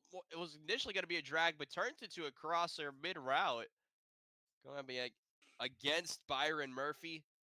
Big first down there for the Again, Lions. they go quick. Goff again over the middle. This time it's Williams trying to go across field and wrap down by Andrew Van Ginkel. Williams not as involved in that as some of the other components, but of course the speedster gets some good yardage for second down. One of the big habits that you don't like from a guy about Jameson Williams, you know he loves to extend a play, but time and time again, you saw this last week twice, where he just tries to cut it upfield and actually does lose a couple of yards here when he's trying to make that second effort. Just trying next time for him, he probably just goes forward. He has a good chance of getting that first down. It's taken down for second and 5 as now the handoff to Gibbs will move them forward into the red zone and for the first down. Detroit not seeing a lot of offensive drives make it super deep down as the defense of Minnesota has been very strong, as we'll now wait to see if Gibbs truly did get the first down. But nevertheless, Detroit again moving down and has not shown the inefficiencies of Minnesota, at least in the red zone. As now we look here for 3rd and inches. What you're probably gonna see a run commit. We're gonna have a whistle. I think they're gonna check the spot, see what the deal is. Campbell challenged once in the first half on the ruling as we wait here for the call. It is a first down. And so after we're looking at it, they give the first to Detroit as taking a look here, a lot of bodies towards Gibbs, but able to move forward. It looked like, yes, he was able to get past here with better angle moving forward, and I think pretty comfortably getting ahead for that. On what's been already over a 5-minute drive by Detroit, taking it down the field, looking to extend on that 1-point lead. Ascending the 19, another handoff. It's Gibbs. Again, moving through tacklers and finds himself near the 15 for second down. Lions really, like I said a couple minutes ago, is try and keep this game moving along. Just continue to see the ground game. You'll see Gibbs. You'll see Reynolds. You might see a quick pass to or quick touch pass to Jameson Williams or Amon-Ra St. Brown. This is how the Lions want to go out there and kill you, kill their prey in the end. Continue to run the ball, grind this clock, keep the game moving. Absolutely. It is now moving in motion and play action, and it is a short throw to St. Brown. Gets ever so closer, but it is third down. And like you said, a lot of trickery, but able to get positive yards on each and every play. A death by paper cuts almost sense of just continuing to move and make it third down. I love that. Death by paper cuts. Let's take a look at this play again. They try and get St. Brown up on the edge. Penei Sewell not able to get the block on Murphy Jr. or Grenard, setting up 3rd and 4. If this is a run, watch out for that left-hand side. They have a lot of blockers and a lot of bodies on the left side. That's where you think this run could go. Govey is going to hand off to Gibbs, trying to move it to the left, then up the gut near, and it will be fourth down. Of course, as we've said time and time again with Dan Campbell and this Detroit mentality, we'll see how they'll manage with fourth down very deep in Minnesota territory. This is where Ben Johnson's aggressiveness can really help him here. Detroit 1 for 2 on fourth down. Minnesota has not converted on fourth down yet. You've seen a run and you saw a play action. The run worked. I'm expecting to see that again, but look how many linemen are up in front for Minnesota. Clock ticking down. Goff two pass. It's quick, and it is caught for a touchdown. Jahmyr Gibbs, his second of the day, one rushing and one receiving, as Detroit, getting all the way down the field, goes 70 yards with 2:30 left in the third. Go up 16-9, winning the extra point. It's Jahmyr Gibbs again. We'll take a look at Jahmyr Gibbs. It's going to be a little angle Texas route type of play, I believe, coming out of the backfield. Yeah, it's just a baby angle route. Getting past Van Ginkel, finding the hole, and walks it in to put Detroit at the moment up 7 pending the extra point. Yeah, the kick by Bates is up and good, as we've said time and time again, for especially this Detroit offense. Speed kills as they extend their lead 17-9. As when we come back, we'll see how Minnesota will again have to respond.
We welcome you back to the Sunday night showcase between the Lions and the Vikings. I'm Chase Caridi here with Robbie Basel, as we just saw the second touchdown of the night for either team, but also the second touchdown for Jahmyr Gibbs. The Lions go up 17-9 as Bates' kick out and away for the touchback. As again, despite what all we've said, Minnesota looking to go down the field and still attempt to keep it close in what is a one possession game.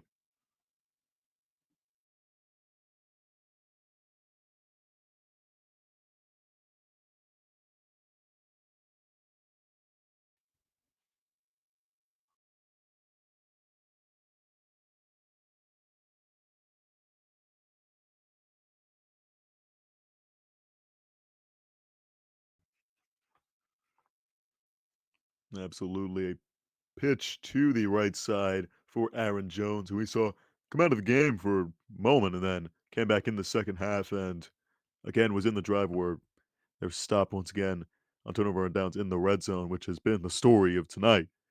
But nevertheless, 2nd and 7. Darnold and the Vikings moving quick. Jones now on his left. As pressure as Darnold rolling out to the right, fires ahead, finds a wide open, I believe, Josh Naylor with a connection for the first down. But however, there is a flag on the play.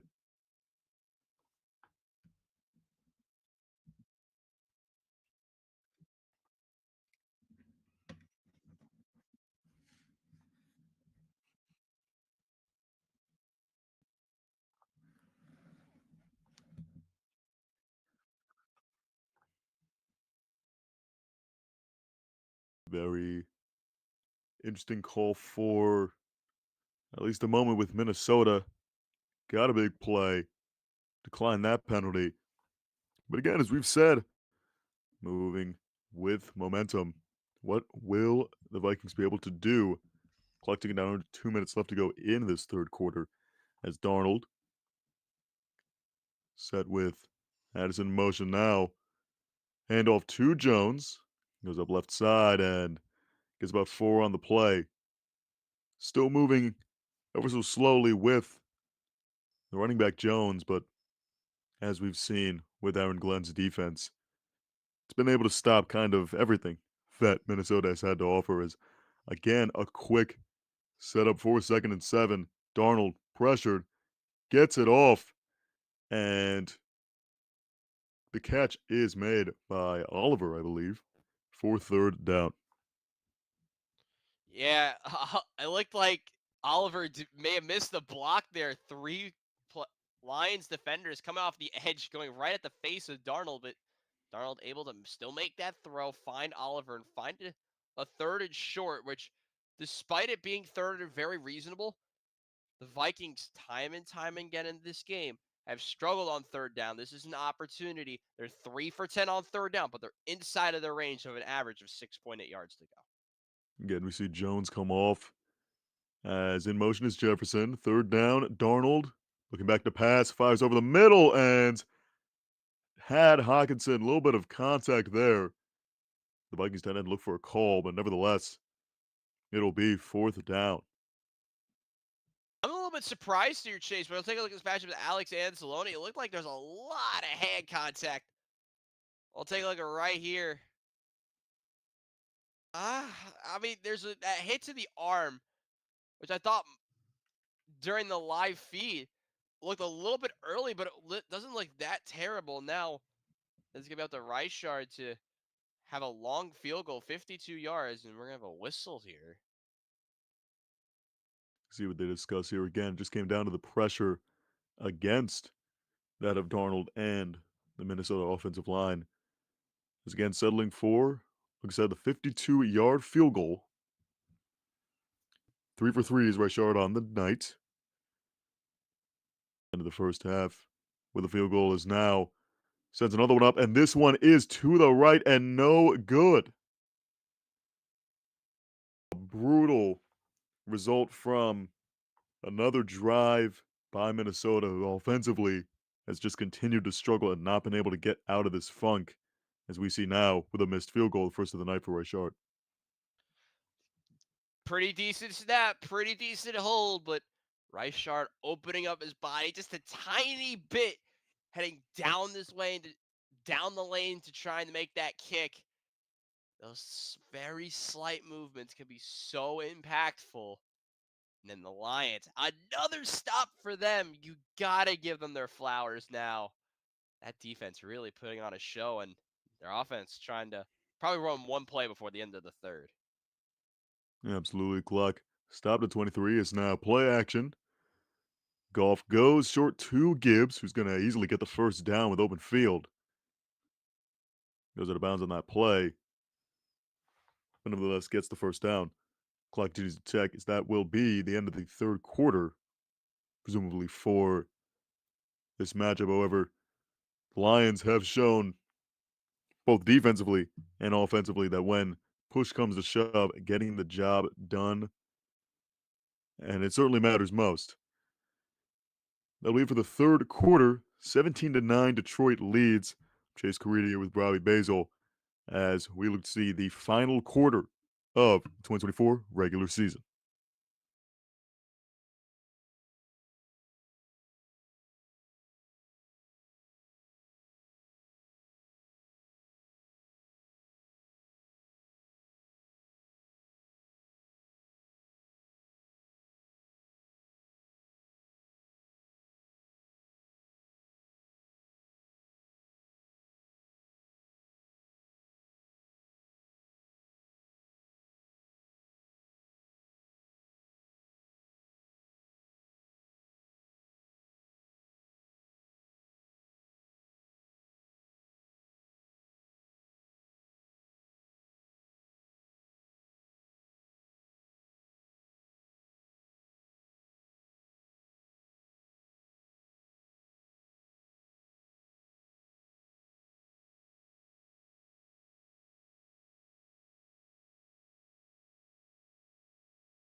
Three, two, and one.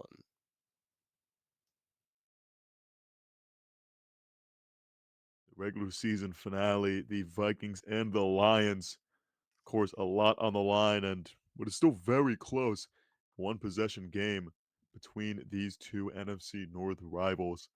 As Detroit moving down the field and showing what they've shown all year as play action here and throw over the middle connects to Laporta. Get a big gain, gets a first down, but tripped up by Pace. Nevertheless, a first down for Detroit. Good second effort there by Sam Laporta, able to make the catch in stride and able to go out there, break a tackle, and get the first down. 6 catches for 56 yards tonight for Laporta. Not a bad start for him. Goes for a screen and it's almost intercepted. Andrew Van Ginkel has had many a pick six reach a highlight reel. Just an absolutely fabulous linebacker for Minnesota. And that is in short how Minnesota's night has been. Just ever so close. Hits him in the hands a couple of times and nevertheless an incomplete pass.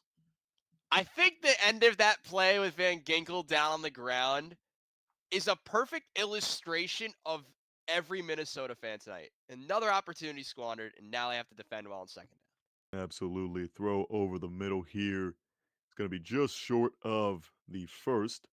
The catch by St. Brown. Going to be third and short, but again, just absolutely reeling in the back of the head of every Minnesota fan and every person watching this game is wow, that was close. Yeah, but what can the Lions do so well? On top of that, respond and find the holes in the zone. Jared Goff able to do it once again, and now forces a thirdage and very short with an opportunity to get another big first down for him and the Lions. Going through his reads, finally hits his man in the middle. It's Jamison Williams for the first down as they again reach inside the red zone. Another good ball here. Let's look at Goff going through the progression. See reads one, two, Looks for read three. Finds Jamison Williams. Takes a crunching hit by Harrison Smith. But regardless, able to hold on to the ball. He's one of the better hands on this Lions roster. Is able to move the chains and get another first down. Great job by Williams keeping control of that. As now first down at the 13. Handoff. Gibbs moving. And once again, third of the night. Jahmyr Gibbs into the end zone.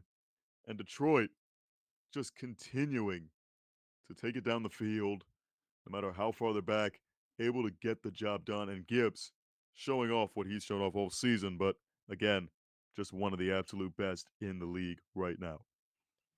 You talk about moving. Well, I think he's doing a little moving and grooving. How about this play here with Jahmyr Gibbs? But you got to give credit as well to Sam Laporta, who's going to come across the line and set that block on Andrew Van Ginkel.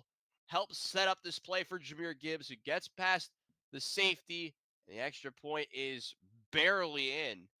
And the Detroit Lions, we talked about the lack of capitalizing on opportunities from Minnesota. Well, on the flip side, I think Detroit's starting to take advantage themselves. Absolutely. Things are clicking for Detroit in their own home for the last time of the regular season. Detroit now leading 24-9.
Chase Caridi with you tonight. And before we go on, we got to give a couple quick shouts. First of all, to you, the viewers tonight, make sure to hit the like and subscribe button, helping we just reach 100 subs. We're trying to get to maybe 500 by whenever. Who the hell knows? But real quick, don't forget to stay tuned to the end of the stream where we will hand out tonight's Across the River Player of the Game. Chase, I think we know who it's going to be, but listen, anything can happen in these types of games. Exactly. I mean, 13 minutes left to go. Couple of scores down. It's Minnesota, but I mean, this is where moments are made. And there's not much time left in the regular season to have an elite performance. We'll see exactly how they're going to respond here as Jake Bates ready for the kickoff for Detroit. Sends it deep and all the way out through the end zone for a touchback. And as we said, well, there might just be one player to win the player of the award game. Really, it's been the whole defense of Detroit that's been able to get the job done. Definitely. And it starts with the pressure off the edge. You have the linebackers with Anzalone and company. And in the secondary, they're putting on a show, even if they haven't forced a turnover yet. Guys like Robertson, when Arnold was healthy, He was playing really well. You're seeing a little bit of Kirby Joseph making some key tackles. They've done so well after the poor week last week against the Niners, and they've really risen to the occasion tonight so far. Absolutely showcasing some of their best, even with how injured they may be. As Addison in motion and a pitch out to it's the backup Cam Akers. Initially could not find anything, but able to move forward and had to get some positive yards there. Look at Anzalone. He had that broken forearm a couple of months ago, and now he's back on the field. Those injuries don't usually heal up that fast, but the guy like Anzalone, anything is possible at this point. Absolutely showing the heart and strive of every Detroit player through that injury is now another quick outlet again to Akers. Short yardage gain, and it's quickly third down for Minnesota. Time and time again, we've seen these types of situations where Minnesota quickly gets themselves in these third down spots, and time again they've struggled to capitalize. This is one of those moments where that has to change. It starts, I believe, with Jordan Addison, who has not had a catch yet in this entire game. Very interesting. Just shows just how the Minnesota offense has been today. As Darnold, with a bit of time, now rolling out to his right, just finally has to get it off and far away to play. A flag is thrown, however. We'll see which way this goes.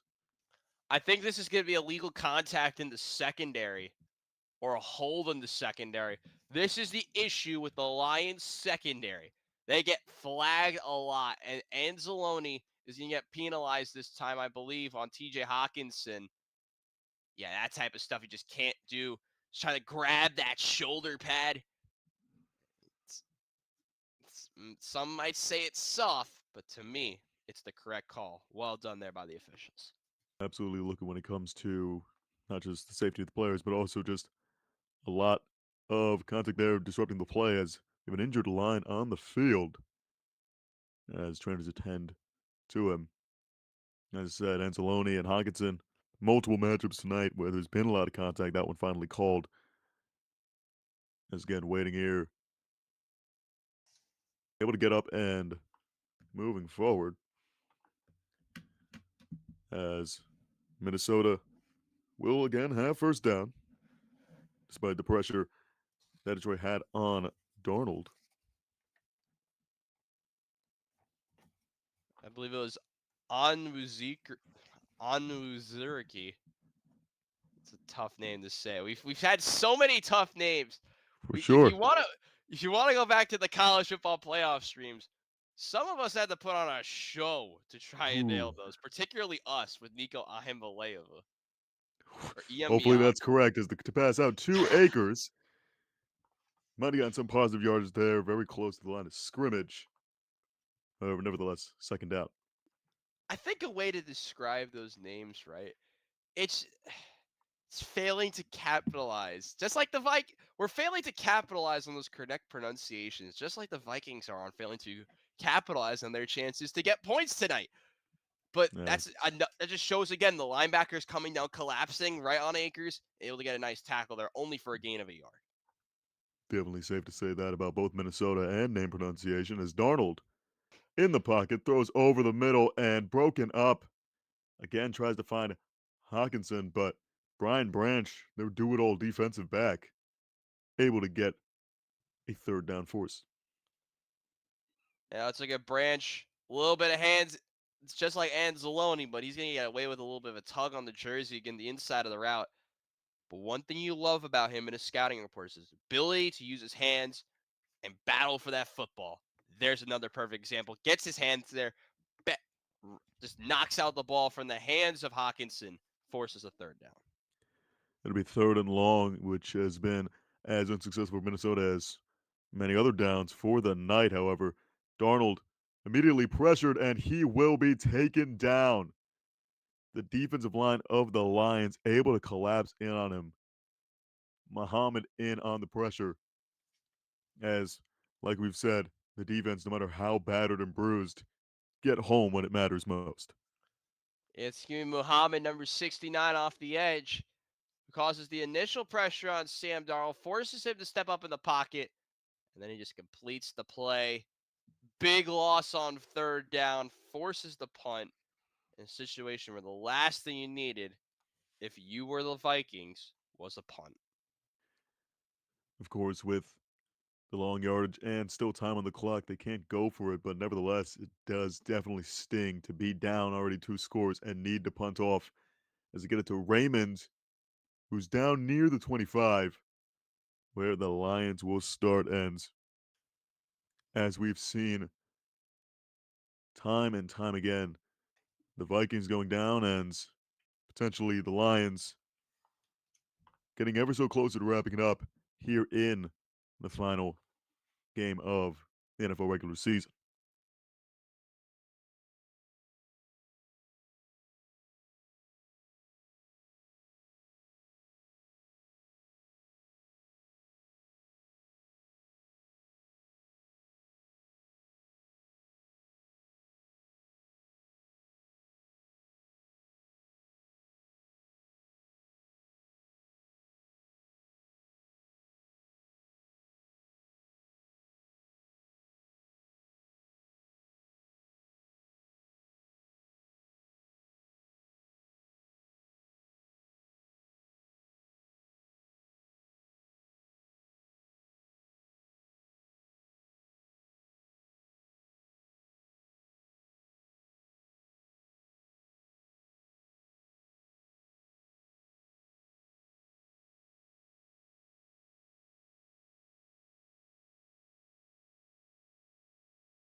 Here for the Sunday night showcase between the Lions and the Vikings. Again, here with Give 'em 5.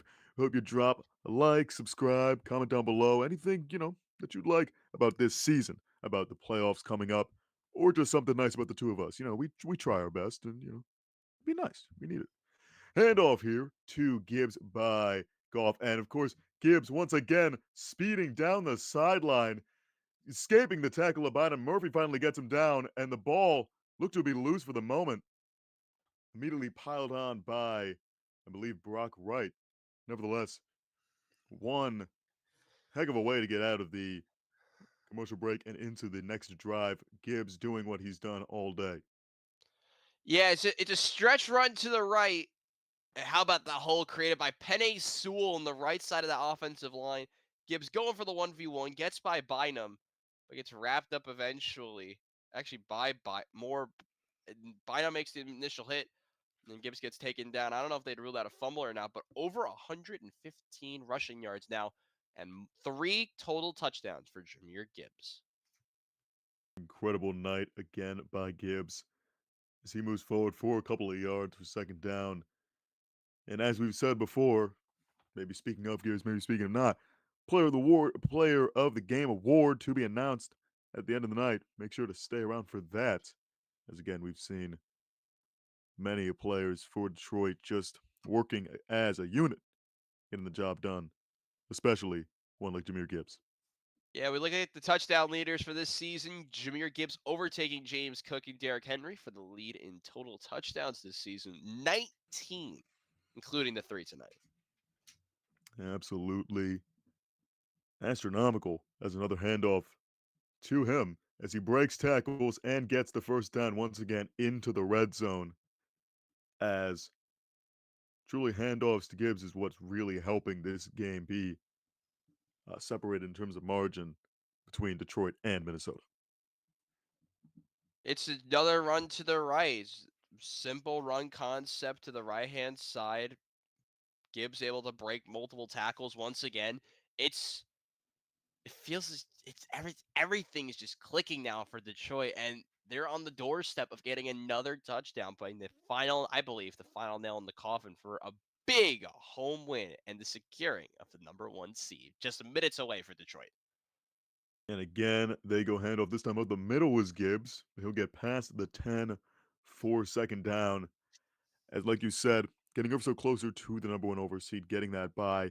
And what's even more interesting is what happens to Minnesota. How do you think, with the momentum and the kind of loss of morale, do you think they go into that playoff matchup?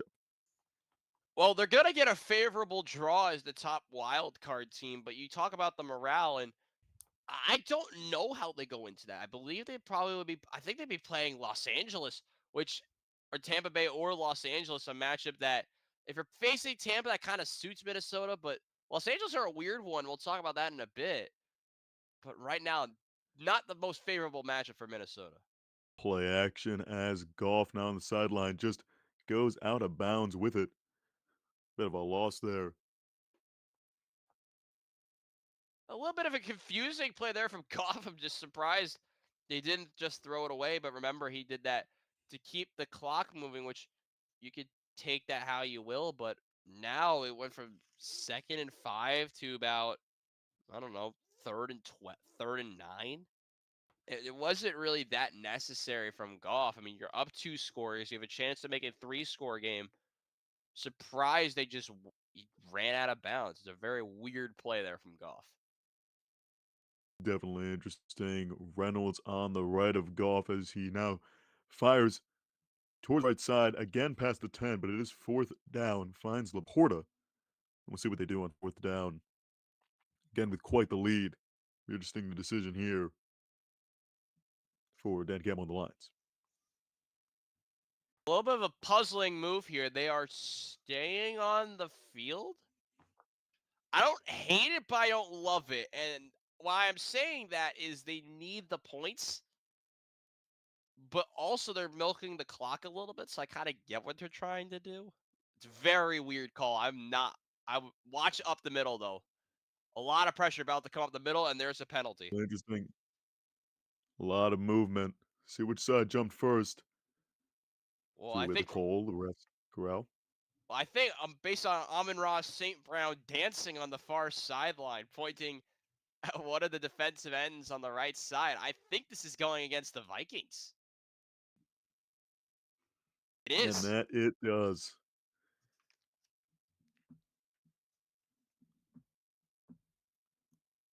Unbelievable. Unbelievable game second half from Detroit.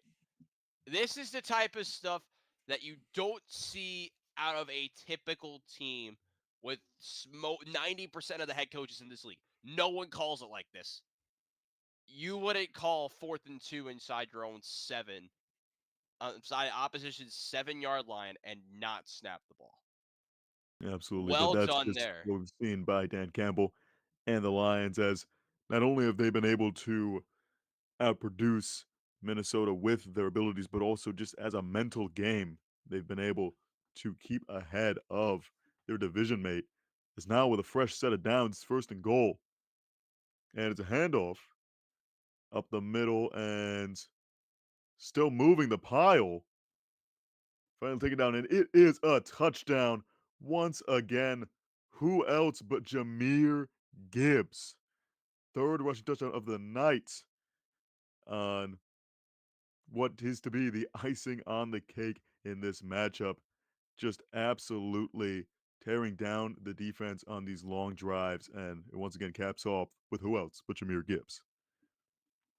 Look at the second effort from the left side of the offensive line. And also, got to give credit again on these types of plays to Sam Laporta, helping to lead that charge from behind Gibbs and lead that pile to get into the back of the end zone. And likely put the icing on the cake. It's now 31-9.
We welcome you back to the Sunday Night Showcase, a game that we talked up a lot as this regular season finale, but as it's coming down to the last handful of minutes, it's really just everything Detroit, and even more specifically, everything Jameer Gibbs. Yeah, everything Gibbs. Well, you also got to give credit to multiple people in the Detroit Lions secondary, particularly. I think a guy who could also be in consideration for player of the game is Amik Robertson, being able to shut down Jordan Addison, being able to shut down Justin Jefferson. The effort that this secondary has put into this game tonight, simply incredible. On all fronts, Detroit doing the absolute darndest of their job as the kick ahead by Bates is going to be recovered for a touchback. As Minnesota again on their last legs. We'll see what their offense can do. And what's very been very tough for not just Justin Jefferson, but the Minnesota offense as a whole. Weird thing to point out, these two have faced off before. They did it in college when Justin Jefferson was at LSU and Robertson was at Louisiana Tech. So this is not the real first time these two have squared off. They've squared off multiple times. And this time so far it's gone the way of Amik Robertson. That is very safe to say. 5:14 on the clock here in the fourth. Play action by Darnold, who fires short, gets Hawkinson, who's immediately wrapped up by Anzalone to make it second and long. It's those types of plays that it's too late in the game to go short. You have to get the ball moving down the field, but at this rate, you could probably guess that Minnesota's conceded defeat now as it's second and long. Looking to do just about anything as Darnold pump fakes and again is rolling out to his right now, trying to get some yards with his legs, and he'll do so to get the first down. Good work of extending the play there by Sam Darnold, being able to pump fake once, pump fake twice, be able to progress through the reads, roll out to his right, extend the play, get the first down. Good work there by him. And a night that's been very unfortunate for Darnold, as we've said, the miscues, the inaccuracies, but doing every little thing now with 4:35 on the clock now, getting the first down and, if anything, just trying to keep morale up as a team as they are most likely looking forward to their playoff matchup.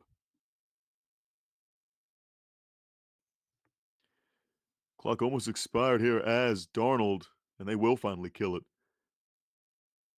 Got to go on for a bit, but a flag is thrown.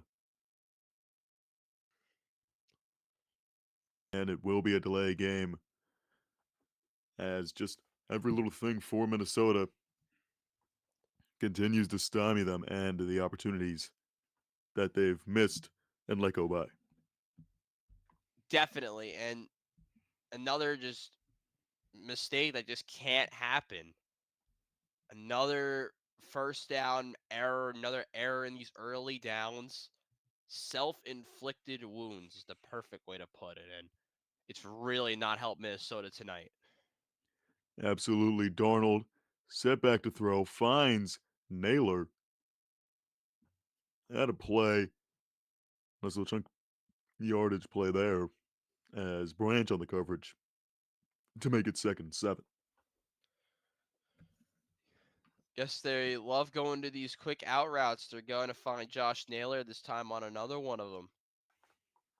But you just can't be trying to go for these types of short routes in these situations. Doing their best job to keep time on the clock, now going deep, but far again ahead of any receiver downfield. Naylor the closest to it. As now flag on the play. And it will be defensive holding. As a little something to go towards Minnesota's way here late in the 4th. Vildor, number 29, the one to get the call. Yeah, it's not great coverage there. Oh my god. And apologies if there are any technical issues as well. Bringing some problems with the score bug on our end. So Chase, talk us through the next couple of minutes for us, please. As we have 4:24 on the clock here in the 4th. Game clock coming down. Darnold. It's play action. Again, looking downfield now. Tries to go low to Hawkinson. Taken down pretty quickly by Campbell. As they did rule a catch. Low throw. But say Hawkinson able to get down and get it. As we see on the replay here. A very nice job by the Minnesota tight end to get his fingers under the ball and ensure the catch. It looks like we have a stoppage as well. As it's Campbell to throw the flag. Challenge flag, that is. On the play as now we see Darnold with a bit of a limp there as we take a break here. Again, taking another look at it. It is very close. Tough to say from the angle given. But Hawkinson, like many of the Minnesota receivers tonight, just not having time and being shortly taken down for little to no gains. We see Darnold, a little bit of contact with his own left guard, Brandell. It's caused a little bit of hampering to him. We'll see what the injury is when we return.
Here we are for the Sunday night showcase here on Game 5. I'm Chase Caridi here with Robbie Basel. And what else can be said about this matchup between the Lions and the Vikings? Whole lot of expectations, but what we've seen so far is just what we expected almost at the beginning of the season is that Detroit as this dominant piece and Minnesota kind of teetering in what's possible and what's not. That's a kind of harsh way to put it, but first of all, good challenge there by the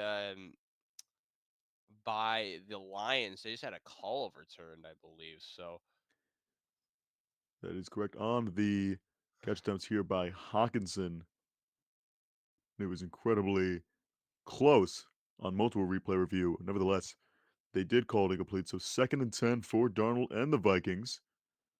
And it gets to Jefferson broken up. They might say it's fumble picked up by Pascal for the Lions, taken out of play with 4:09 on the clock. As Jefferson, not so common a mistake, but gets the ball punched out. the question is, will they say he completed the catch? The That's official my ruling question. is that it is Detroit's ball. And we do see what I believe is Jefferson making the catch, setting his feet, and then making a football move as Vildor does a great job punching it out. Let's take a look at it again. I gotta agree with you there, Chase. I think this is a fumble. I mean, good eyes from you. He does barely, I think, barely does make that football move. Ruling on the field is a fumble. I don't know if there's a lot to overturn that ruling. I mean, you obviously have the clear footage of it being a fumble, but it's actually going to be ruled an incomplete pass. So I guess we're both wrong on that. Very interesting. You don't see many calls made that way when it's made one way and it's so close to have it overturned. But nevertheless, Minnesota still with the ball to attempt to continue moving down the field over with 3rd and 10. And how they've done on third down conversions tonight, certainly going to be tough. Watch out As for we look pressure off the. now, Darnold set up with Ham on his left, the fullback. Takes a snap, has it pried from out of his hands as he made the throw, and they will just say incomplete. Anzalone, the one to run over and recover it. However, they do just say incomplete. There's another incompletion for Donald as he is now 18 for 40 on what's been quite an atrocious night, to say the least. Yeah, I thought that was a fumble initially, but Darnold's arm goes all the way forward. Correct call there by the referees, and now just trying to savor the game at this point. I mean, they're going to probably call a timeout here. I don't know what's going on. All I know is that they didn't get the snap off in time. They're going to get another penalty. That is correct. Game clock went all the way down. A little pointing over line movement. Again, we await here the official ruling by the referees. 4:13 on the clock stopped. And it is official delay of game as again Minnesota simply spiraling in this final moment of the 2024 regular season as it becomes 4th and 15 for the Vikings. The one thing we haven't really pointed out with, and I think Darnold struggled with, is the noise of Ford Field. How loud it is. Almost completely forgot about that factor. It's very tough to pick it up when the game, for me, is at least muted. So the crowd here, we saw Darnold having his hands over the helmet trying to hear the play. Now, big fourth down for the Vikings. Absolutely, Lions fans as dire as some of the best of the best as that pass short looking for Naylor is again another hit on Darnold. That's going to turn over the ball with a little over 4 minutes left to go, and Detroit will get possession. We'll take a look at this play here. Look, just looks like two deep skinny posts from Addison. I think that's Naylor, and Darnold hit as he throws. Vikings just could not get it done in this contest. It's been all Detroit since the kickoff of the second half. Now the Lions just milk this clock away and likely end our game, the final regular season game of the season as probable victors. Absolutely, as short little screen pass there to Williams, gets good yardage for the first, out of bounds, but there is a flag thrown. Looks like this could be getting called back. Not much sure for. And it looks like yes, this will be called back. Is on the Lions. Both teams moving down towards where the ball was originally placed. Will be first down once again, as it was offensive pass interference by the backup tight end, Brock Wright. Yeah, it's gonna go against right. Let's see what it's for. It's just a early block, I assume. Very interesting call there by the referees, and clock inside just outside of 4 minutes remaining. To go This back is what 10 yards there on that play. Back into their own portion of the field as a handoff. And it's going to be good yardage and a nice little carry for Craig Reynolds to make it second and short after being brought back on the OPI. well done there by Reynolds, able to get 18 there on first down. As real quick, let's take a look at the playoff schedule. The Vikings are just minutes away from having to go play the Rams on Monday Night Football. You have the big one with the Ravens and the Steelers on Prime Video. And how about that middle of the afternoon game on Sunday with Green Bay and the Eagles? Certainly But a also, lot of matchups. They're going to be fun. As the quick little screen pass to Williams, rumbled down, might be just short of the first down as we tick down to a little over 3 minutes left to go in this matchup. real quick shout out to all the viewers who've been able to watch the stream today. Make sure in these final minutes of tonight's stream to like and subscribe. Would be greatly appreciated as we take a look at Kevin Zeitler pulling a hamstring from the looks of it. And showed Say, pain and frustration here on the sideline, talking to athletic trainers. so 2:45 they go now. Interesting to see what they can go with here. They did call it a first down for some reason. They did give that to them, as now a timeout is taken with 2:30 on the clock by Detroit. Either team, the first time out of either team in the second half, as they're just about half a minute away from the 2-minute warning. Detroit with a handy lead over Minnesota in what has been quite the matchup. Real quick, we'll do this now. It is time to give out tonight's Player of the Game reward. Is presented by the Across the River podcast with Dylan Gans and my boy Jacob Kaplan. And who do I think Chase? I think it's pretty obvious who we give it to, but unfortunately he'll have to wait until after this play. Absolutely. As in motion is Laporta, a handoff to Craig Reynolds gets into the 30 of Minnesota. That should take us to the 2-minute warning. Again, what not much more can be said about Ben Johnson, Aaron Glenn, the coordinators of this Lions team, and what they've done to create a unit that, despite injury and despite, what's been a tough schedule, do the job and become what will be the best seed and team in the NFC.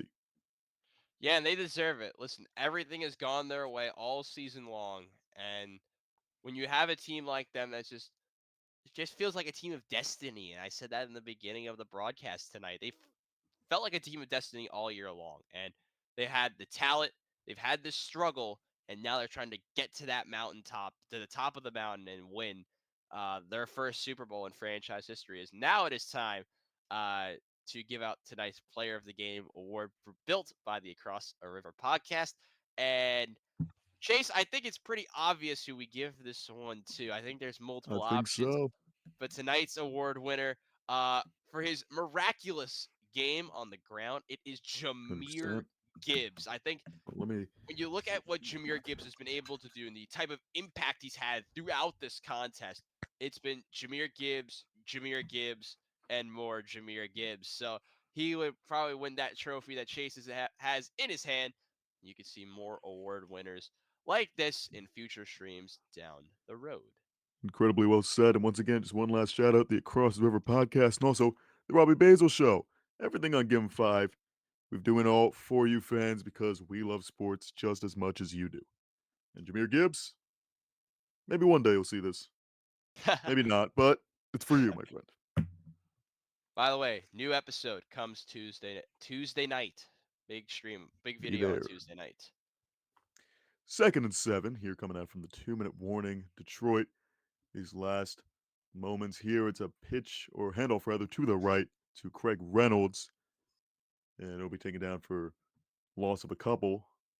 Evan Pace Jr., part of that tackle, did a great job on the interception earlier in the game. But besides that, Minnesota has seen plenty of struggle throughout this.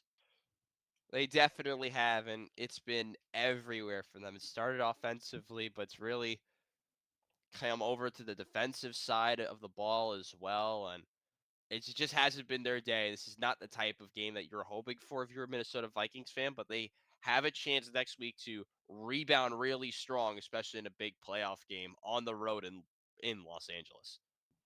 Absolutely. Another handoff to Reynolds makes it 4th down. And not even just the playoffs coming up, but also the inquiry of Sam Darnold.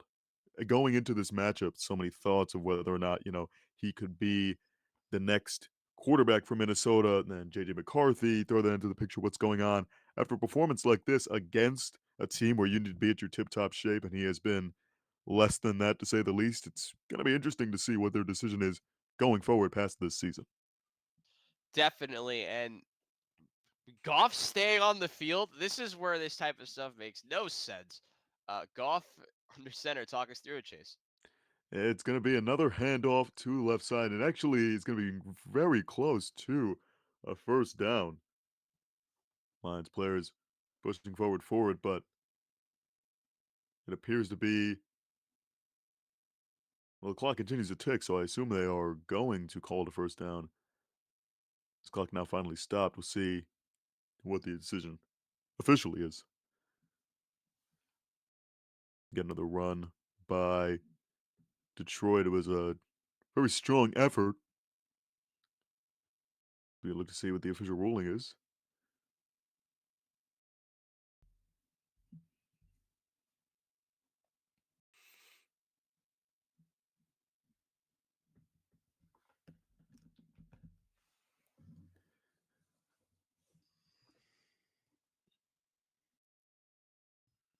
Clock stop is Goff and many of his Lions teammates celebrating on the sideline as Sam Darnold and the Minnesota offense is taken onto the field. They bring the clock back up to 27 seconds left to go here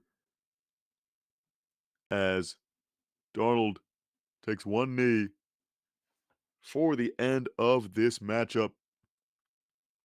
It may be anticlimactic, but for the Lions, they could not be any happier being the 1 seed in the NFC for the first time in team history and having the NFC playoffs run through Detroit. Yeah, everything's going to have to run through the Motor City in 2020 from the 2024-25 season. It's going to be exciting. The NFC, so many different teams that could really go out there and win it. I'm so excited to see it all go down. Absolutely. As that's going to do it for the 2024 NFL regular season on this Sunday night showcase between the Lions and Vikings. I'm Chase Caridi here with Robbie Basel, and we're going to be happier to present to you what has been the final of the 2024 regular season and what will be a very, very interesting 2024 to 25 NFL playoffs. So thank you again, and we hope to see you around soon.